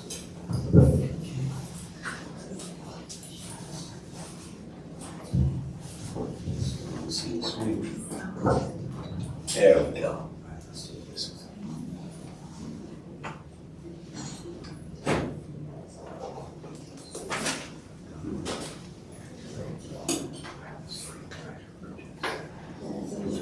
All right, models and actions to manifest impactful results. It's kind of the theme that I want to talk about today. I'm going to throw up 2 slides just to plant seeds for this discussion. Our mission is to accelerate timelines. We think about that we have to do things and get things done to make the world a better place. But in reality, if we think about it differently, think about removing obstacles and thinking about putting in place processes that get us there, then we're achieving the same thing. Deaths per day is a reasonable metric for a lot of the things that we talk about when we think about peace. And if we're able to pull the curve of when things get better forward, we literally save lives. You're going to see this graph again. The second thing I want to say is there is great power in symbols. So if you have a cause that you are going after, if there's a way to tie symbolism into it, you will reach an effect. We are fundamentally visual creatures. So keep that in mind as well. Let's back up. Here's the outline of what I'm going to talk about today. I'm going to start with peace lights, talk about Claudette Colvin, mentioned Sojourner Truth, African Union Agenda 2063, talk about Project Peace Lights, which is the NGO, because Peace Lights is just a piece of art. Then some of the capacity limits that I didn't know about, I learned about because of Sekou here. And it really shook me when I learned that. And then effective strategies is how I'll end. This is how it's going to play out in my 20 minutes, and I already know that I'm into the first 5. Okay, 2009, let me just back up a little bit, starting with peace lights. Started shooting light. This is light photography. Things like this. And I wanted to get into just doing some projection of that, flying through some of these images. I was fortunate to meet a woman. Women are every stage of this whole journey, right? So Eileen is a video artist. We connected. We started to collaborate on doing shows around New York City. Probably did 14, 15 shows around the city. Many on the Cotton Club, Governor's Island, the TED Conference, the opening of the Month of Peace. And then 2015 rolls around, and it was the United Nations International Year of Light and Light-Based Technology. All our stuff was light. So we were honored to be the invited artist projectionist for the opening ceremonies of the International Year of Light that year. Now, it was January. We had a big corporate sponsored projector outside, but it was 15 degrees on the water. So projecting onto it, no one was going to be out there watching our best of reel. So what we did was we brought this piece in. It was called Drapes. It's the predecessor to what you see over there, peace lights. People used to stop on the street. And I remember specifically in front of the Cotton Club, many times, they would just sit there and they'd tell us, hey, that has such good energy. And so we brought that inside and let it loop. And it had a profound impact on the energy of the environment in that session. The next month, we were getting an award from the New York Peace Coalition, Sheikh Musa Drame, 6'3" guy from Gambia, right like Sekou. And he said to me at some point, Peter, the lights in that corner, everyone loves the lights, such good energy. Just out of conversation, I looked up at him and I said, hey, Sheikh, how about a video like that as a symbol of good energy or peace or something like that? And his whole demeanor changed. He looked down at me, he goes, Peter, we have not had a new symbol of peace in more than a generation. We've been looking for a visual symbol because we're visual creatures to provide solidarity for actions of peace around the world. So I drove back from the Bronx that night into New Jersey, and I had a thought. Called up Eileen the next morning, she gave me the thumbs up, called up the Sheikh and said, hey Sheikh, here's what we propose. The New York Peace Coalition commissions Pete and Eileen for free to remaster Drapes into peace lights. We'll add the word peace lights at the beginning, peace lights in a bunch of languages, turned out to be 55. We're currently working on a version with every single African language in it. The colors will represent the different cultures in the world, and the motion represents how those cultures interact and work together to achieve harmony and peace and good energy. Great, love it, do it, we did it. April 8th, dropped it off to the New York Peace Coalition. April 9th, they adopted it as their international symbol for peace and nonviolence. 2 weeks later, on Earth Day, 14 other peace organizations from 14 other countries adopted peace lights. That summer, the United Nations International Year of Light endorsed peace lights. Started playing all over the world, getting invited to conferences, concerts, all sorts of special events. And that's where things got really interesting. Okay? Currently, this is the list of countries that have peace organizations that have adopted peace lights. We started seeing it show up all around the world. These pictures are in Uganda. People, here's Nigeria, Cologne, Germany, played for 6 months straight in Melbourne, Australia, many during the Olympics, International Day of Peace, festivals, concerts. This woman I want to point out, this woman in the red here is Jennifer Wanomo, plays a very important role in this. She's an older woman from Kenya. Beautiful woman. I just saw her the other day at the AU flag raising in Bowling Green. United Nations started playing. Here's a picture in the ECOSOC chamber, and this is me talking about accelerating peace education in the African Union. Now, how did that happen? Right? So let's talk about that. It's been in the General Assembly Hall. I'm going to shoot through these pictures. Once COVID hit, we started doing a lot of Zoom meetings because we wanted to actually stay relevant, and we were getting invited to these things. In February of 2020, right before COVID, because of this Project Peace Lights that I'm going to talk about, I was the invited Black History Month speaker at the United Nations. And the tagline for raising the funds, I had just formed Project Peace Lights. It was going to be, this Black History Month, give a gift to the children of Africa. It's all about accelerating peace education. Let's talk a little bit more. One more thing before I leave Peace Lights is when President Biden's administration was brought in, and I didn't have anything to do with this, people from 20 countries in Africa took pictures with peace lights, and they sent it as a gesture of peace to, that's not what I want to do, gesture of peace to the children, to the administration here. I just think this is a 1 minute video, so I'll take 1 minute to show you some of this.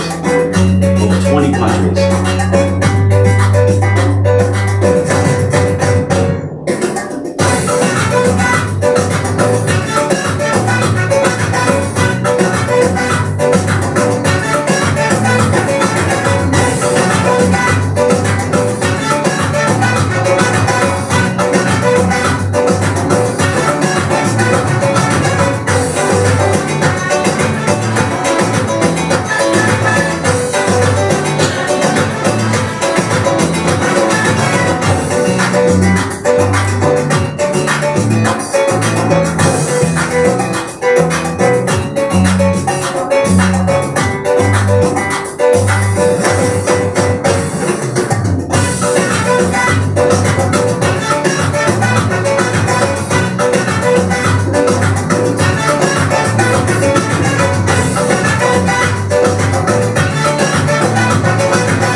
Okay, so from all of these events, I started to meet important people. People who are doing good things. I love the Queen Mother, Les Blakely, 52 years of service in the United Nations. So let's talk about how we got to Project Peace Lights. It's all about Claudette Colvin. Peace Lights got invited to an event honoring Claudette Colvin. How many people know who Claudette Colvin is? Okay, how many people know who Rosa Parks is?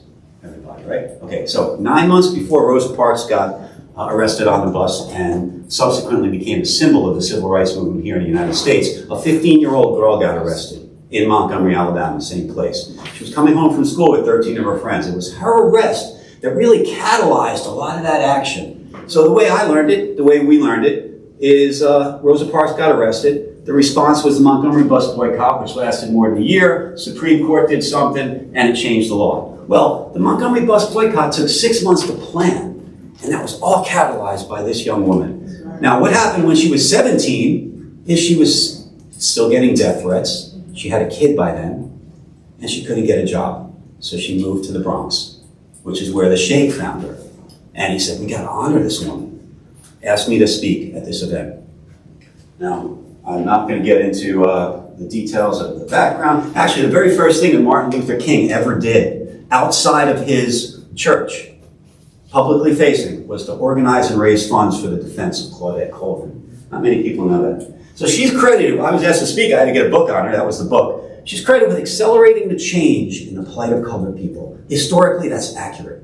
Now, I'm an engineer by training. Accelerating a change, second derivative mathematically, interesting territory. So I was like, what's that really mean? So I typed in plight of colored people 1955 into Google. And the first thing that came up was all the lynchings. And I had an epiphany. First of all, this is where Claudette Colvin came from, so no stranger to any of the injustices that were going on.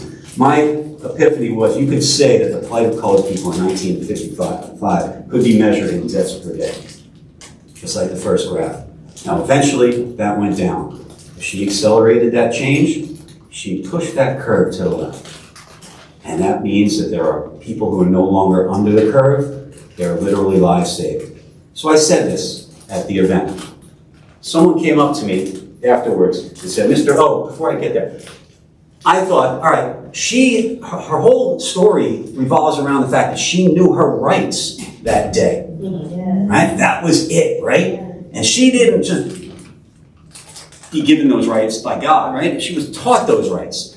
So teachers like Miss Geraldine Nesbitt, would teach the kids about the relevant things that resulted in her being prepared. So if you could say, and you can, historically accurate, no one disagrees with this, that Claudette Colvin literally saves lives, and by extension, you have to include those who helped get her there and provide that knowledge to her. That's right. To literally say. And even more, it was the content of those teachings that made the difference. And the content of those teachings would fall under the umbrella of peace education, not fully defined. Okay? So, Claudette Colvin's story teaches us that peace education literally saves lives. So, how does it get connected? I get invited to meet with the ambassador. Being an executive, doing some stuff, I did my research on some things, and I learned a little bit about the African Union. 6 regions. When I met with the ambassador, I said, wouldn't it be appropriate for the diaspora region of the African Union to bring up a motion to the African Union to honor this woman while she's still alive? And she is still alive. She's 83 years old right now. She moved out of the Bronx, and she's living in Texas with her son. I said, she should be a bigger story, a bigger continental hero than even Rosa Parks here, because her story is more relevant today. It's about the act of standing up for your human rights that is at the cornerstone of making things better and learning about those rights. So that was my first kind of education on the fact that there really is no diaspora when it comes to actions within the African Union. He said, we have 55 seats out there. There's not a 56th for the diaspora. And I thought that was kind of a weird spin on taxation without representation, where there were defined rights and part of an organization, but there's no demonstrable way in which the decisions made are contributed to directly by the diaspora. So we kind of discussed, he said, I don't meet with people like you a lot. He's like, I meet with world leaders and diplomats and so on. And he says, but would you mind, you obviously know what you're talking about and you've done a lot of stuff. It's like, would you mind reviewing a document for me and just give me your outsider professional opinion? We're talking about this document these coming weeks and, would you do that? So he called in the secretary, hands me, he says, this is our 50-year plan. So I went and I looked at it. I studied it, looking for something related to Claudette Colvin. And I found it. Aspiration number 4, beautiful document, 7 beautiful aspirations. Aspiration number 4 is peaceful and secure Africa. The words underneath specifically say, a culture of peace and tolerance shall be nurtured in Africa's children and youth through peace education. I searched the entire document. That is the only reference to peace education in all of Agenda 2063. So I went back, and I was specifically looking for it. I went online and searched, and so I was looking for that, and nothing. So I went back, and I said, Your Excellency, this is a beautiful document, but arguably the most important thing in your whole 50-year plan you're doing absolutely nothing about. 1.3 billion people, fastest growing portion of the population are newborns. You have more people in working ages in 2050 than all of China today. And you're on your way from 1.3 to 4.3 by 2100. And I'm not even touching on the capacity limitations that I learned from Seiko yet. Okay? And he said to me the following words. That's pretty insightful. Not many people would pick up on that. But there are some reasons why that came to be. That wasn't just a big miss, essentially, is what he was saying. So the reasons, and I don't want to spend a lot of time on this slide, but the first one was that they couldn't figure out what peace education meant. What's it mean? I agree, it's an ill-defined term. It could mean everything to anybody, right? And the other thing is there were certain countries that really weren't behind wanting to peel back that onion. And as a political body, the African Union couldn't risk alienating them when they needed unanimity for all of Agenda 2063 and probably other stuff. Okay, so I left with my tail between my legs. So I'm thinking, you got to develop a curriculum for it. You got to figure it out, right? So the story gets accelerated a few months. Somebody says you got to meet Mamadou Dramé in Senegal. Mamadou Dramé, it turns out, is a professor at Cheikh Anta Diop University in Senegal, and he teaches peace studies. And get this, he has chaired Pan-African curriculum development working groups. Who knew there was such a thing? I didn't. I'm from New Jersey. The ambassador didn't know there was such a thing either, right? So I deep dove with Mamadou. How would you do it? What do you got to do? What's this going to take? And he says, well, it's really not hard. We've done it. We've never done it continentally, but we've done overlapping regions and covered the whole continent. The way you do it is you get three curriculum development working group meetings. First one in, say, South Africa, 8 or 9 months later, and Senegal, 8 or 9 months later. 2 delegates from every country, so it's inclusive. You do A, B, C, D, E, F, G, H, I, He laid it out. First thing you got to do, though, is you got to determine what your topics are. So once you can do that, these guys can break into their professional educator thing and do what they do. Right? And at the end, in 3 years, you have a curriculum based on those topics. I said, do you have any budgets for that? He said, sure, I can tell you how much it costs to send everyone from these countries to all these 3 locations, per diems, food and drink, location, security, translators, etc. He sent me what he had. I extrapolated it for the whole continent. $5.5 million. Kind of makes sense, right? Got 110 people, so call it 200 people in these conferences or so. 3 of them, you're paying everybody $5.5 million. Actually, that's a good number. It turns out. I was kind of happy to realize that over time. So, all right, so I went back to the ambassador. I said, here's your guy, right? We started talking about the topics. I started getting questions, how can you do this if you don't know the topics? Here was my response. And I used this slide the first time at the United Nations at the Human Rights Summit in 2017, I believe. I said, what we know is that it's not 100 things. Peace education is a dozen things, 20 things, some small finite number of things that a professional working group with motivation that obviously they would have could get their arms around. There would be things like inner peace and healing, media influences on peace, customs, cultures, and religions, conflict resolution, right? Threats to peace, consequences. I've added this one after the fact, moral and character development, because that's an important element too, and I'll talk a little bit about that. Whatever Africans decide these topics should be, because I'm just a facilitator, right? This is, and one of the key lines of Project Peace Lights is by Africans for Africa, right? Is that whatever it is, it'll all sit on a foundation of human rights. So we know that human rights are going to be part of the equation when that eventually happens, right? So I brought this back to the ambassador, and he said, no one's ever brought it to this level before with a budget or a plan. But there's one major problem. In Africa, you cannot drive down a curriculum, no matter how inclusively you create that curriculum. If the tribes don't have their fingerprints on it, or ethnic groups don't have their fingerprints on it, it'll be dead on arrival. I said, wow, left with my tail between my legs yet again, right? And this is where this notion of needing to do a Pan-African ethnic involvement and inclusion program kind of started to germinate. And then Jennifer Onomo, the woman in red, came up to me at a conference. And she started petting my hand. She goes, Peter, looks me in the eye. Peter, you're doing God's work, my son. But they're right. You do have to visit every tribe.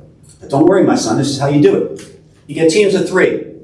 A retired teacher because they're respected. A retired doctor because they're respected. And a retired government worker or a leading youth. And they go and visit the tribes. And they're not going to try and sell them on peace education. They're hosting a day of discussion on peace education. And importantly, they're bringing with them food and drink. That'll ensure the elders will come. More importantly, you set these meetings up through the women's and children's coordinators in the tribe.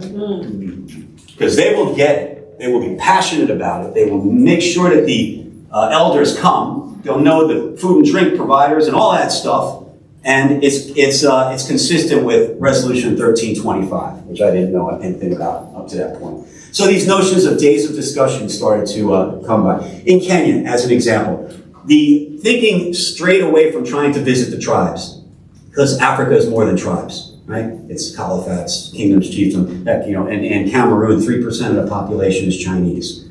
So if you're going to talk to Africans about topics, you got to include the Chinese and Cameroon, right? So it's down to region. 47 counties in Kenya, 47 days of discussion. There'll be a hired person in each region, in each county in this case, and they will reach out to every ethnic group there. Make sure you get 200 people for that day of discussion 6 months later. And while we're at it, we're going to do a 200-person training on human rights for children and youth. This way you're looking at 9,400 children and youth that just from the act of progressing Agenda 2063 will get their training on human rights. If you add it up over all of Africa, you're talking about a little bit over 200,000 children and youth will get their human rights training from this initiative. Educating the minds of our youth, we must not forget to educate their hearts. This is where the human rights stuff comes in. Massimo talked about human rights. Human rights must be made a fact, not an idealistic dream. Again, this is an L. Ron Hubbard quote. So we've partnered with them. They are providing all the materials, and we are going to deliver that. A goal without a plan is just a wish, right? So this has to happen. That whole ethnic outreach, $9.5 million. So now you have 9.5, 5.5, $15 million. Call it 20. $20 million. Peace education, as called for in Agenda 2063, can be realized probably 10 years before it would have otherwise been realized in Africa. Because it's not going to happen until after the SDGs, and then you still have all the challenges of having the countries talk and do productive work together. So 676 jobs created in 25 countries from the first $2 million of the 20 million that comes in. Okay, PPO was formed to facilitate the acceleration of peace education globally, initially in the African Union. And it's measurable. That's one of my messages to you today. Everything has to be measurable. I worked at Hewlett-Packard for 15 years. When I left, I was managing a $120 million telecom business. Bill Hewlett and Dave Packard were known to me. We knew each other. I was fortunate to have known them. Bill Hewlett was famous for saying, you can't manage what you can't measure. What gets measured gets done. And that's the mindset that all women have to keep in mind. Measuring is what it has to be, shorten the timeline. Let's keep moving. And this quote was given before about the power of education. So I'm going to talk about capacity limitations because this literally blew my mind. 59 million children are out of school worldwide at primary school age. Of that, 65% of them are in Africa. So year over year, there are 38 million primary school age children that are not going to school, and half of those will never set foot in a school again. When you get up to secondary school, even if they graduate, so the 149 million primary school kids that are going to school in Africa, if they graduate, only 36% of them can go to secondary school because of sheer capacity limitations. This is a huge problem, obviously. 1.3 to 4.3, remember that. So 96 million graduates cannot go to school. Take it up one more level, and let's look at that. You got so many primary school kids. I was asked to give a talk on childhood moral development. And, I'm not going to get into what it is, but you only can bring the kids this far. Now, I know there's morals that are taught in families and villages and so on, but formal moral education and development education only gets up, not even to social contracts, principles. So you're not doing justice to the moral education of children if this capacity limitation is not addressed. One more slide here. High school, same sort of story. You have capacity limitations all up the road. The solution has to be dealt with, right? The only way that I see, as my outsider perspective, that this is going to be dealt with in a capacity, in a scale that could have impact, is some sort of a modular sort of way of dropping well-equipped things into villages, and they are standalone. The technology's there, they're generating their own power, and they're looking up. These are actual pictures from Chad. So the notion of using containers is not new, and it's not only in Chad, it's in several other locations. But this has to be put on steroids. And that has to be a strategic amount of thinking for women who are trying to make change in Africa. Because if this doesn't change, any change that you're trying to make is going to be that much more difficult. So winding up here, Project Peace Lights is currently in 30 countries in Africa right now with a ton of partners, a growing list as we go on. We've had endorsements from the Ministry of Education, the Ministry of Chieftaincy and Consulting in Ghana, where the country of Tanzania gave us office space because we're consistent with their national development goal, which makes me think we got to be consistent with basically every country's national development goal, as long as they are aligned with Agenda 2063, which everyone is. So to summarize, again, Malcolm X, here we go, right here. Education is the passport to the future. The future belongs to those who prepare for it. This is preparing for it. These sessions, these realizations and prioritizations are what this is all about. So, Claudette Colva's story teaches us that peace education saves lives. The mission is to accelerate the timeline. I think this could be achieved by 2027. Someone comes today, writes a $20 million check. By 2027, all this is done. $20 million is nothing. So key approaches, last few slides, and this is really kind of distilling this down. Think in terms of accelerating the timeline, rather than we got to get there, right? That changes the way you think about things, and that's valuable, okay? Create and take advantage of symbols, right? Bring peace lights. Please, bring peace lights to places. Partner and spread the ownership. So creative approaches to NGO needs. One of the challenges that Project Peace Lights is having is you can't really engage with the government until you're formally registered. Formal registration in Africa is about $1,000. For some reason it's $2,000 in Ethiopia, but it's $1,000 everywhere else. So you got to think, maybe you waive those fees if you find something strategic. Everything has to be measurable. You got to find out-of-the-box thinkers, because there's a lot. I used to slide on a country managers meeting one time. So you guys, a lot of people were coming to me, asking me how to do something, and I got to just be able to say what to do, and you got to be able to figure out how to do it. Right? Be impatient about the timelines, but you got to be a little patient. Leverage the agreements, international agreements and resources. I'm trying to get the United States to give us every projector and every PC and every printer that's going to be used to print certificates for this whole project. And that's something that I think should happen, and I'm trying to work that. Involve the diaspora. Again, if the any AU formalized diaspora participation, use technology to do that. Because again, having a seat at the table is valuable. And address this capacity issue need. More women, more youth. And an interfaith approach. Interfaith is sweeping everywhere, and there's no reason why it shouldn't really be taught and focused on spiritual aspects to get away from the religious conflict. And support programs that accelerate related strategic initiatives. All right, become an ambassador of peace for Peace Lights if you want. Project Peace Lights, help us along. Don't be afraid to think big. And be like Liberian women and don't accept no for an answer. Organize and play the sex card if it works. If it works, man, use it. Seriously.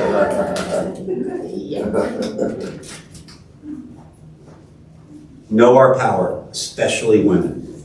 And it's our job, everyone, to manifest this future. Knowing that every step that helps accelerate, every action that helps accelerate that timeline literally saves lives. That's my last thought. Thank you much.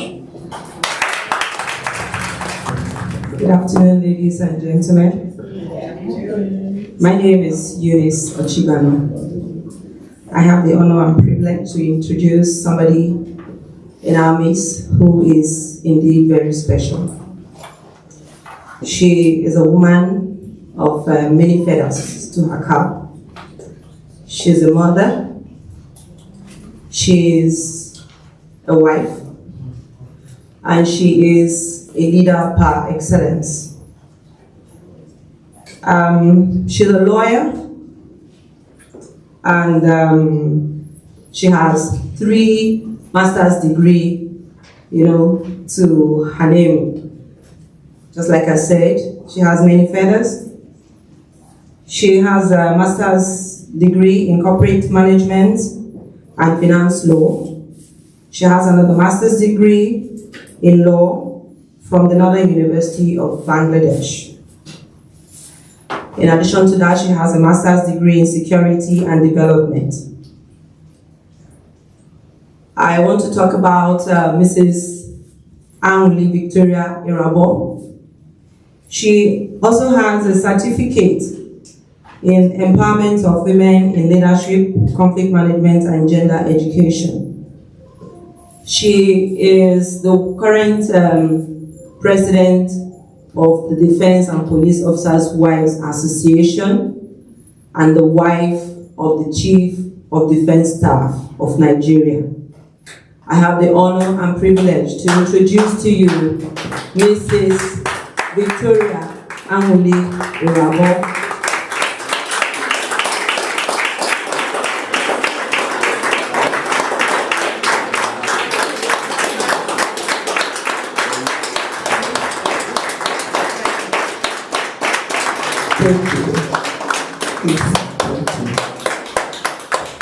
Good afternoon, ladies and gentlemen.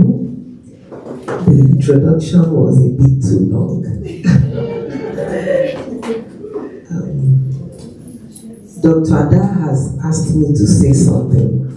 I didn't prepare to say anything, but she said, just say something. We've been talking about peace.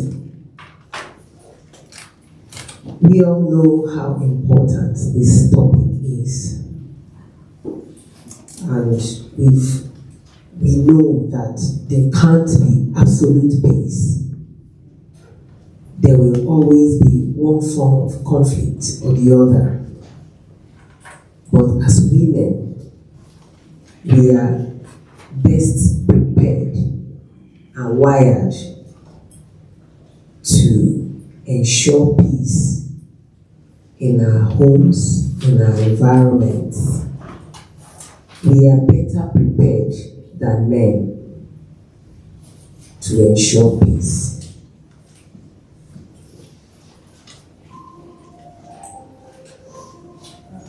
Women have a major role to play because from the first day you give birth to both the male and the female. You bring them up, you nurture them, you guide them. So I believe that we should be able to influence the men, influence the youth, influence the adults, influence heads of states. We all look at men in uniform because that is my sphere of influence. And most of us here in the front seat are married to military officers. You see how strong they are when they put on their uniform. But we live with them. We are their wives. We sleep on the same bed with them. We cook for them. We eat with them. So we should be able to influence them positively. Amen.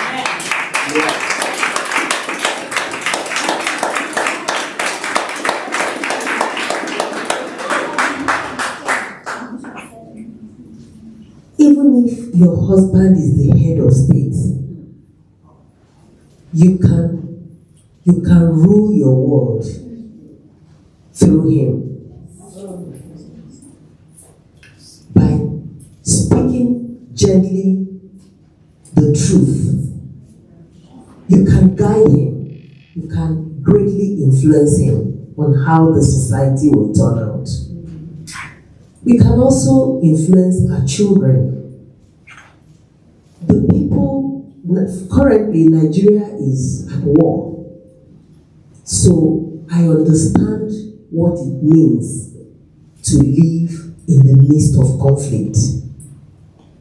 In my country today, you hear about bomb explosions. Some people have been abducted. Gory, horrible stories. But these youths who perpetrate this evil are our children. How do you feel as a mother when you can't give account of your son's whereabouts? You have not seen your son for 1 month and you don't care. How is it that the society has so degenerated to the point that mothers can no longer speak to their children and they will listen? So we have a lot to do as women. We have a lot to do as mothers. We can give that sense of direction to our husbands, to our sons, to our brothers. We indeed have a lot to do. We must not stay aloof. We can't sit down in our comfort zone and say, it does not concern me. But we all have a part to play. In your small sphere of influence, you can do something. There's no single person here who cannot contribute to the peace of our world today. Let's stop playing the victim. Let's stand up. Let's arise in different ways. Simple advocacy, education, speak in your home, speak in your church, speak in your mosque, speak in your office, speak about peace. Don't keep quiet. Act it. Be an instrument of peace. We can all be great instruments of peace. And in different ways, we can contribute to peace building in our nations.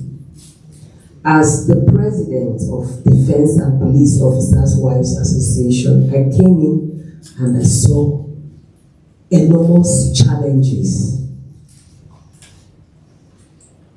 With the conflict situation in Nigeria, we started seeing increased number of widows, increased number of orphans in the military community.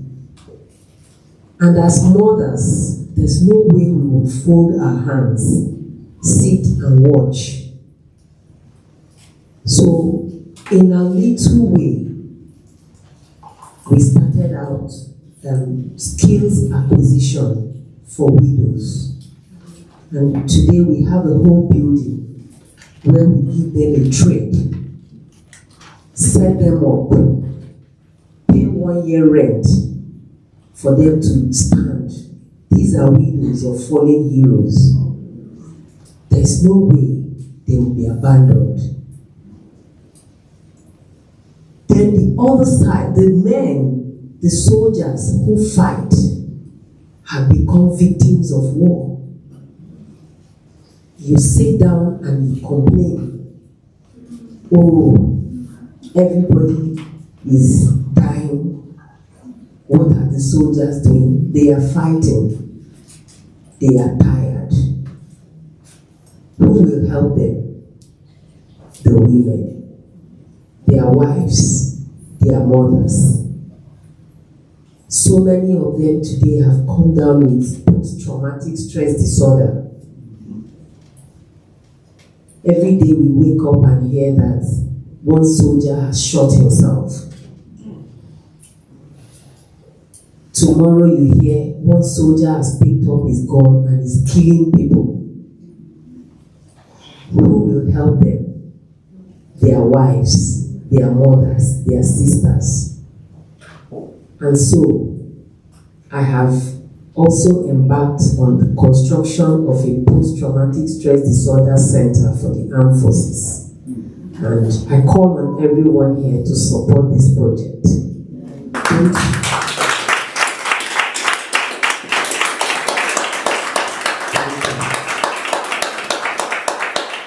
Don't say it's not my country. When there's problem in one country, it affects the whole world. Everywhere. So in any way you can support this project, I call on you to support us. Thank you.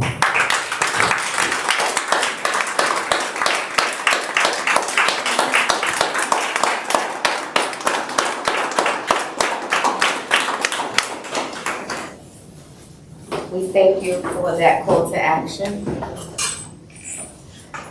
At this time, I would like to call up Her Excellency, Dr. Monica Sanchez.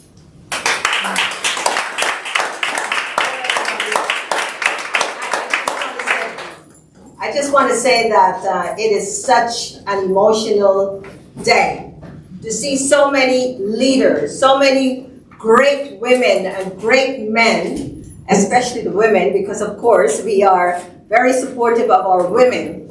And I think when you're talking about peace, women stands in front. I'd like to present our Excellency, our speaker that just finished speaking, because she's not only a mother and a leader, but to have someone who can stand up in a community that we all know experience so many different levels of unjust, of racism and everything else that you can imagine that's unequal when it comes to gender equality, and fight and travel abroad with this topic and network and advocate for this same project and these purposes at home.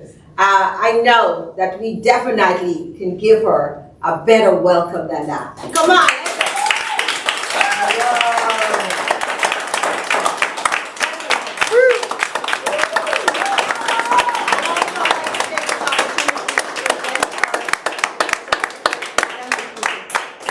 You know, it's easy to say, oh, you know, we're advocating for peace, but action, feet on the ground, is something that makes all the difference. I congratulate you. I want to welcome you to New York, our program. I know that you've traveled far, and I know that you have an extremely busy schedule. And so we want to thank you so much for taking some time out to come and grace us with your presence and your words of encouragement. Thank you so much, and congratulations.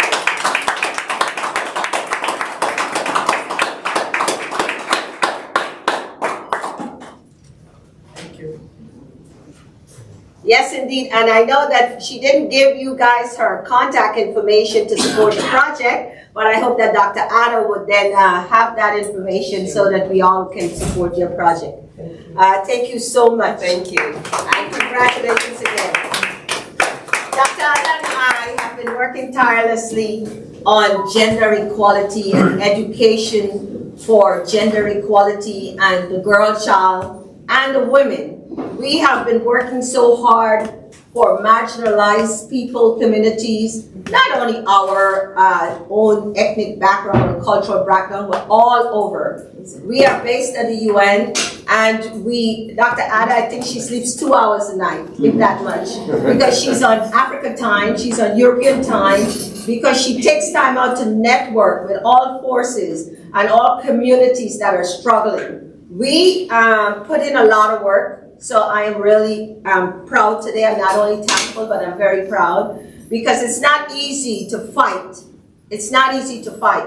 We know about wars and soldiers that go out and some don't come back. We know about officers that go out and don't come back. as wives, as a leader of wives of people in uniform, I know that you've experienced this. So to be supportive of this, you have to be extremely strong and vigilant and committed. And so I want to say to every speaker that spoke up here today and spoke about peace and racism, you know, sometimes we think racism is only the color of your skin, but it comes in so many different ways. And as a gender, as a woman, you experience it, whether you're black, white, purple, whatever color you are, this is discrimination. And when it's financial discrimination, racial discrimination, social discrimination, spiritual discrimination, it's wrong. And we can never experience peace as long as it exists.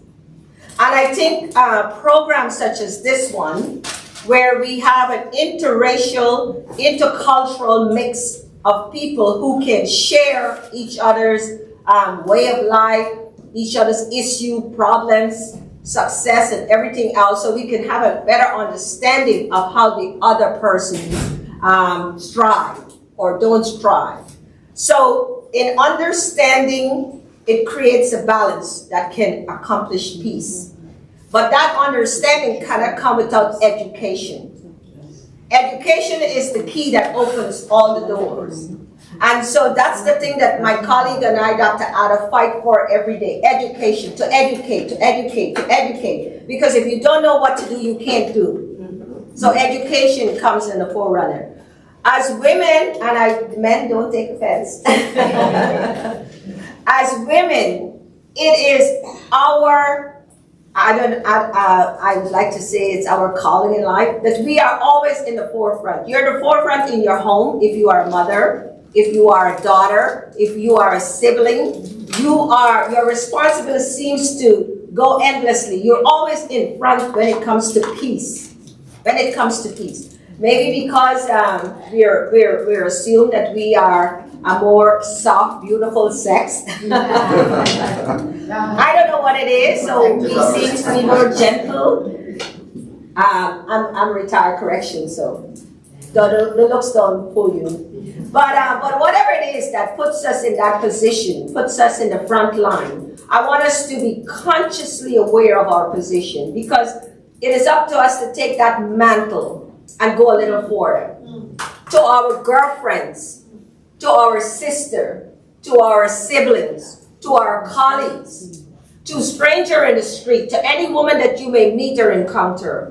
It is our responsibility to convey that connection, to convey that network, to convey that temperature of peace. And I'll give you a little example. I smile a lot, not because I'm always happy, but there are times when I would encounter someone and I would just smile and say, "Hey, what's up, what's up?" And that person would turn to me and look at me strange, and then the second look would be, "Yeah, I'm good." And the third thing would be, "You know, you took some time out to speak to me today, and it makes a difference, you know, because no one spoke to me today." It's that simple. All of us are going through our own personal journey in life. And we make assumptions that the other person has an issue with us, has this, has that, which is it's never the case, because they're caught up in their own journey.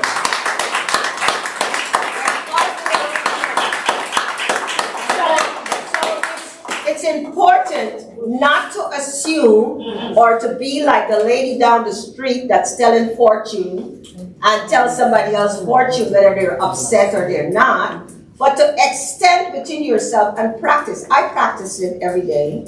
I practice to do 10 positive things, I like to say, a day, whether it's a phone call, whatever it is. So my message to you today is just to say that, you know, practice kindness, and kindness will encourage peace. And if we can achieve peace, we will end racism. I thank you all.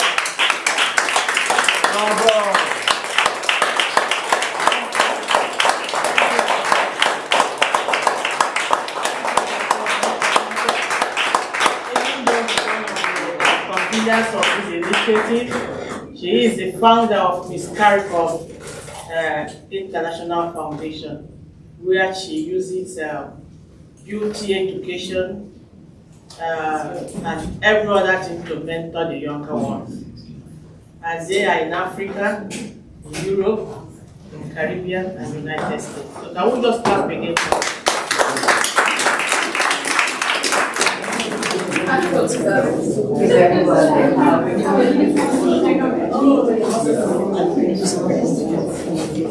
Hello, greeting everybody.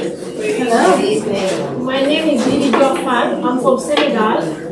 I'm a Goodwill Ambassador for International Human Rights. And also I have an NGO, 1000 Shades of Women International. So being here today is like being in mass. So all of my sisters and my brothers, I salute you all. I am here today because I want to salute two of my sisters. Because when Dr. Monica was saying something, I almost cried and I was the first one to clap. We always have to be together. We're not in the competition. The sky is too big for us to squeeze. So let's love each other.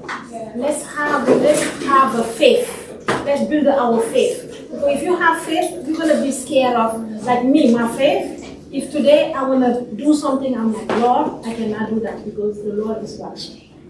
And because of that, then after that, I have a strong self-esteem.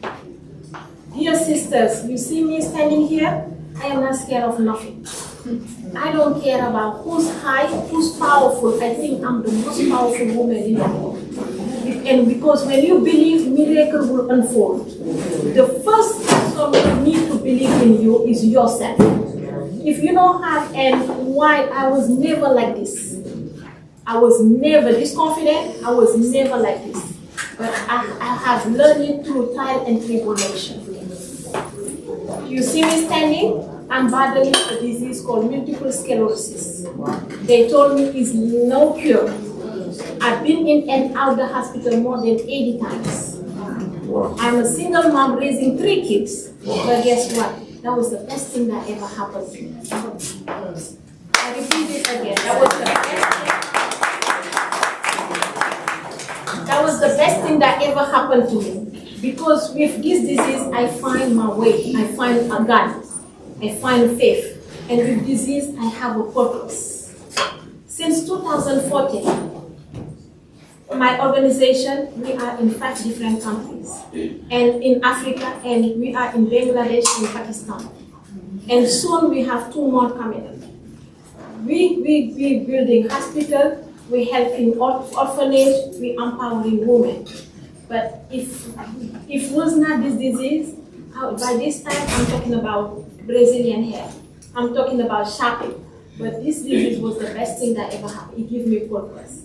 And I always say today's footprint is tomorrow's legacy. The worst thing is do you ever like pass by a graveyard and you see all this, but I bet if there was Whitney Houston was there, people would say, oh, this is the famous one where Whitney is. On 42nd or 43rd, when you walk, you're going to see Nelson and Winnie Mandela Way. 100 years later, when I depart for this earth, I want my name to be all over. Amen. And I want each of you guys to leave the statement in this earth. Let's not go in vain when people just, our family, and even our family, a couple years, they forget about us. They will take a picture and say, oh, may God rest in peace. No. I want my statement to stay for generation to generation.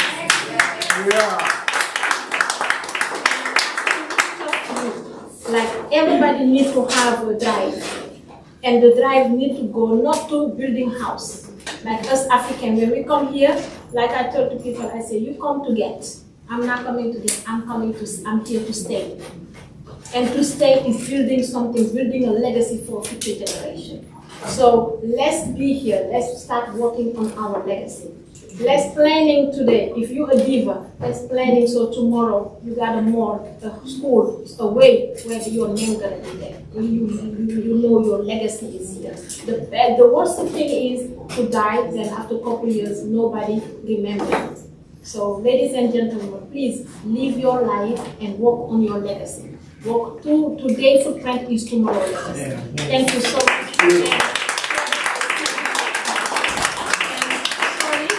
Dear Excellency, I'm sorry, I'm so driving for my course that I didn't salute you. So, greeting to all of you. Thank you so much and enjoy your. And not only that, I want to salute Dr. Monica. Do you know, I met her in 2019. And she came and said, sister, I know your story. I said, thank you. And she said, from today, anything you're posting, anything you're doing, even you don't feel good, just call me. Do you know, sometimes she just texts me and say, Didi, I didn't see you lately on social media. Do you feel good? Are you okay? When I host an event, she's the one, she's hosting this event. Do you know, since this week, I'm like, doctor, are you calling me? You're hosting an event, I'm hosting an event, but you look like you're more into mine. She said, yes, I'm my sister keeper, and I got your back. And same thing like Dr. Adam. So these are like amazing women. They are sister keepers, and I salute them. Thank you so much, and you guys enjoy your food and have a blessed day.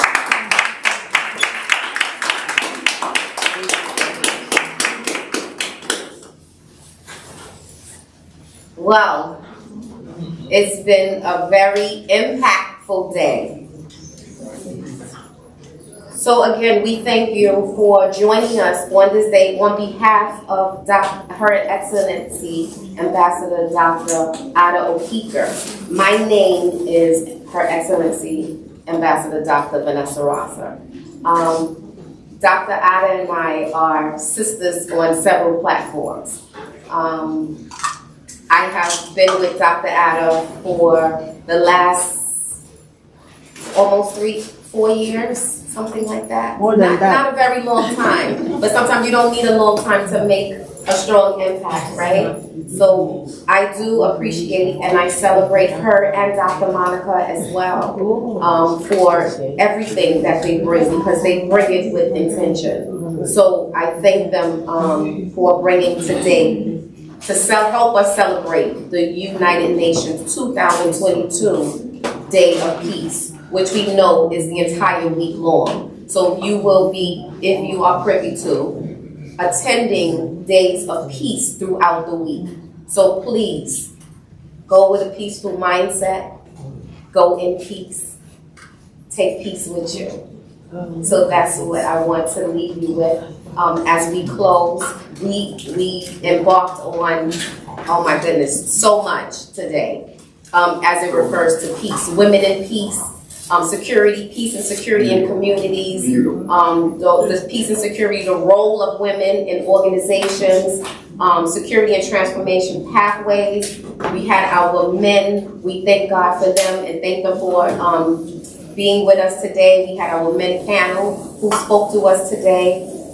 We had Her Excellency, our Madam President, give us the call to action. And again, we just thank you for spending this day of peace with us. I'm going to invite Dr. Christine to the podium so that she can give her closing remark and a small prayer. Thank you.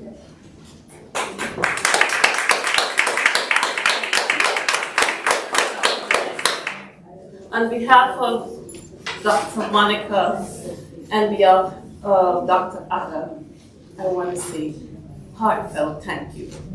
Thank you to each and every speaker. Thank you for everyone that supported. Thank you to all that helped. Without you, it would not have been possible.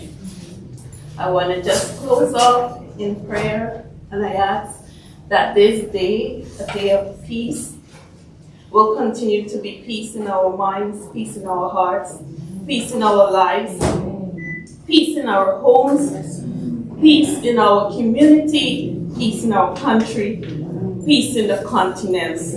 We ask that each and every one of us continue to do God's work, and we continue to stretch forth and join hands with each and every person that's willing to bring peace into this world so that we can someday have world peace. I thank you again. May God continue to use you for His good And may He continue to keep you and your family, prosper each and every one of you, so that you can continue to do the good work of the Lord. God bless you, and may you go with peace. Amen.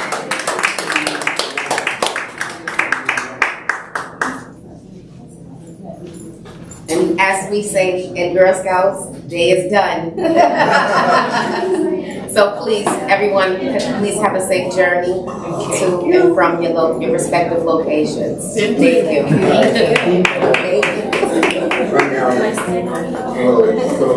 Do you mind to take a picture with